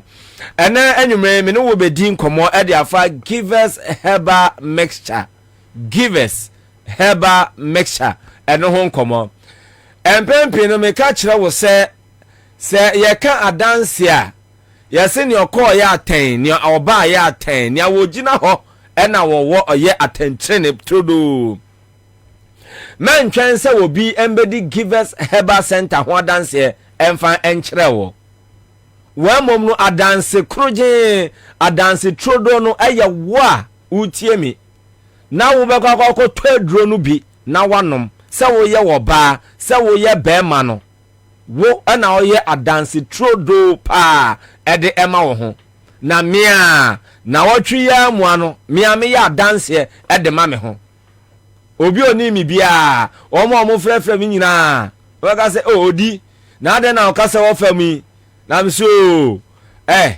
ye ne me rane test ahodo nyina bi na mom no desuo mu na what dem na fifre temi eni he me bedsheet me blanket me pillow ni nyina for say twom omde no far away me say my ya emfa and am say eni Givers Herbal Mixture me ankasa me die mu wo hode a me ko pede ade me ko fa bi me sheki ya bon gwa anopa awia enwumre mu onyujo a me na mehwagina konkonsoi e ba cho Givers Herbal Mixture empenifo se yesuma benyansani ne yensuma na motenten ene obia otimi da ase abra na atamu akura obia soro osio ena minima habamba ebi mu aba ebi mu ye fast food ebi mu ye fast forward eni oba ya kunkren kan na mom na nkani beka se kalebo ebalebo J signboard si yenimu wa ni yenimu Givers Herbal Center fritete yan ene yakon adare ni ye wonimdie na ya adwemu abobew ewo ehahama edubina ene dinsin etie ene ni fra ene ni aduro yemu a ede sayare give us herbal mixture and as a one no now say a 3D no ewra moje no mu malaria no atewo so fever no aye kwan kro so a me pacho give us herbal mixture eno na se wonu a peking crying etu yare na se one time clear e de amawo me pacho ma no da be boa na ko atia eye enmoamoa na eba ni padua no mu no eno ene ye de aye nnuro no na etredi aye kan na se malaria aye kan fever aye kan edi ni padua ni nya pa na ebia na wa adwen ko so ye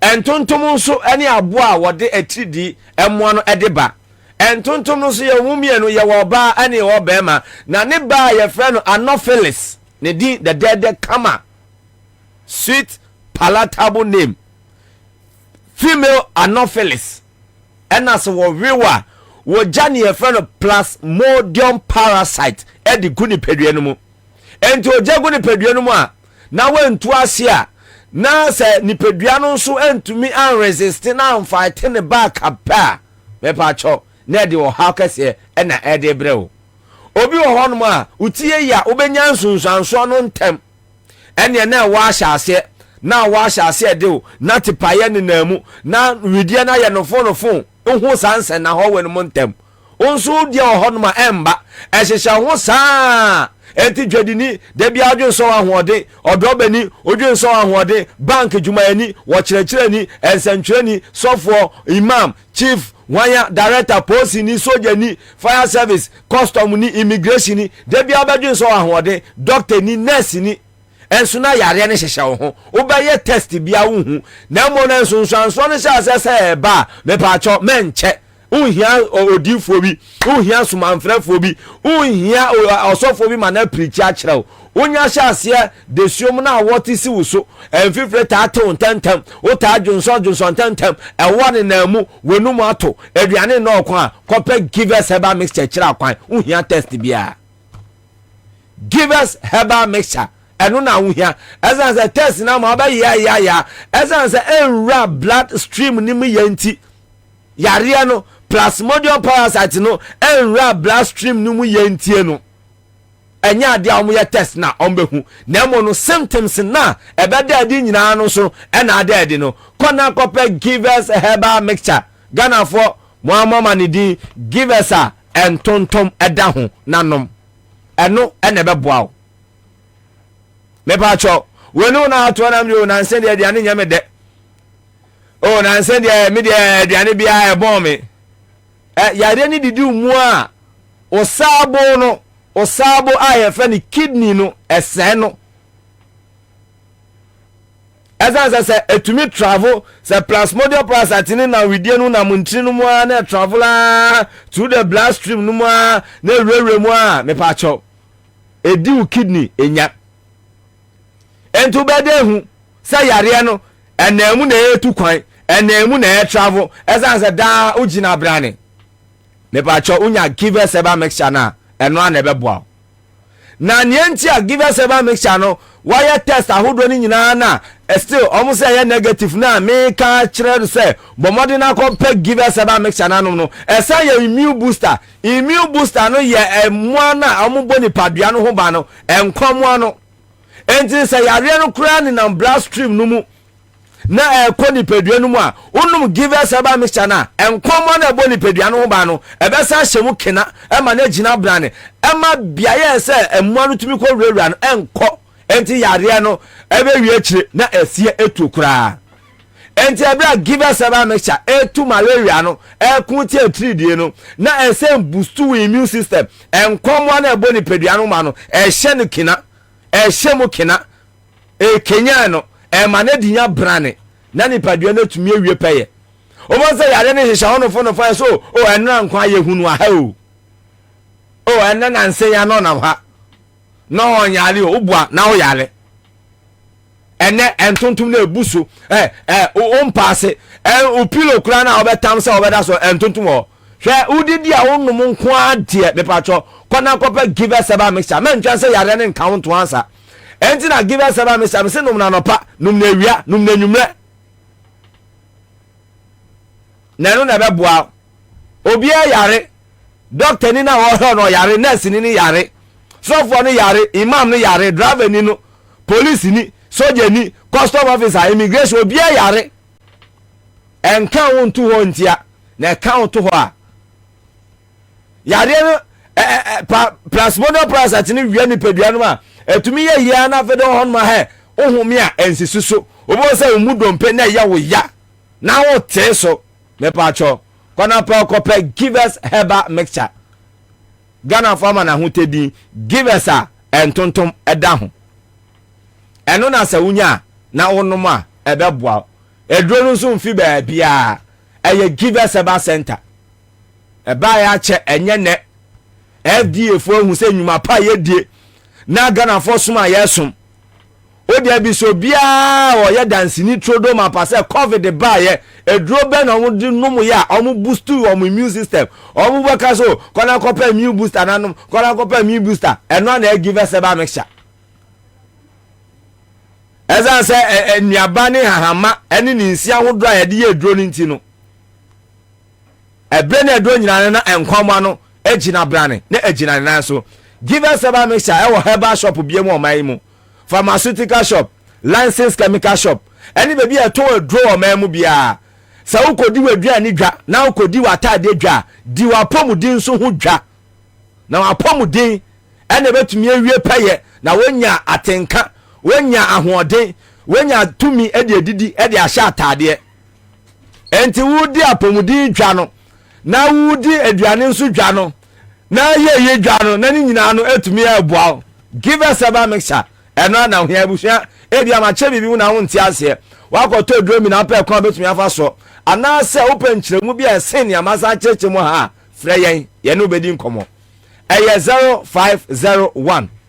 556828 0501 556828 nyame adoma ochina edwoada weekend ya baka kodi dwai ukodi ntade adwa ukọ sesa wardrobe no sesa widie mu for give us herbal mixture I fi give us herbal center for nchen na fa sesa widie no mu ukọ sesa eye fridge mu no sesa widie mu edupa na ba adwaman so eno na wo hia ene enwumenti bomode na kopa bi na ebetumi aboa 0501 556828 I say na nyumre ya ha na give us herbal center ye nkomo a ye no mu bedi ye e wo the citizen show so e wo Accra 100.5 FM no ye de ni nyina no edi ABC ene enwumre makramo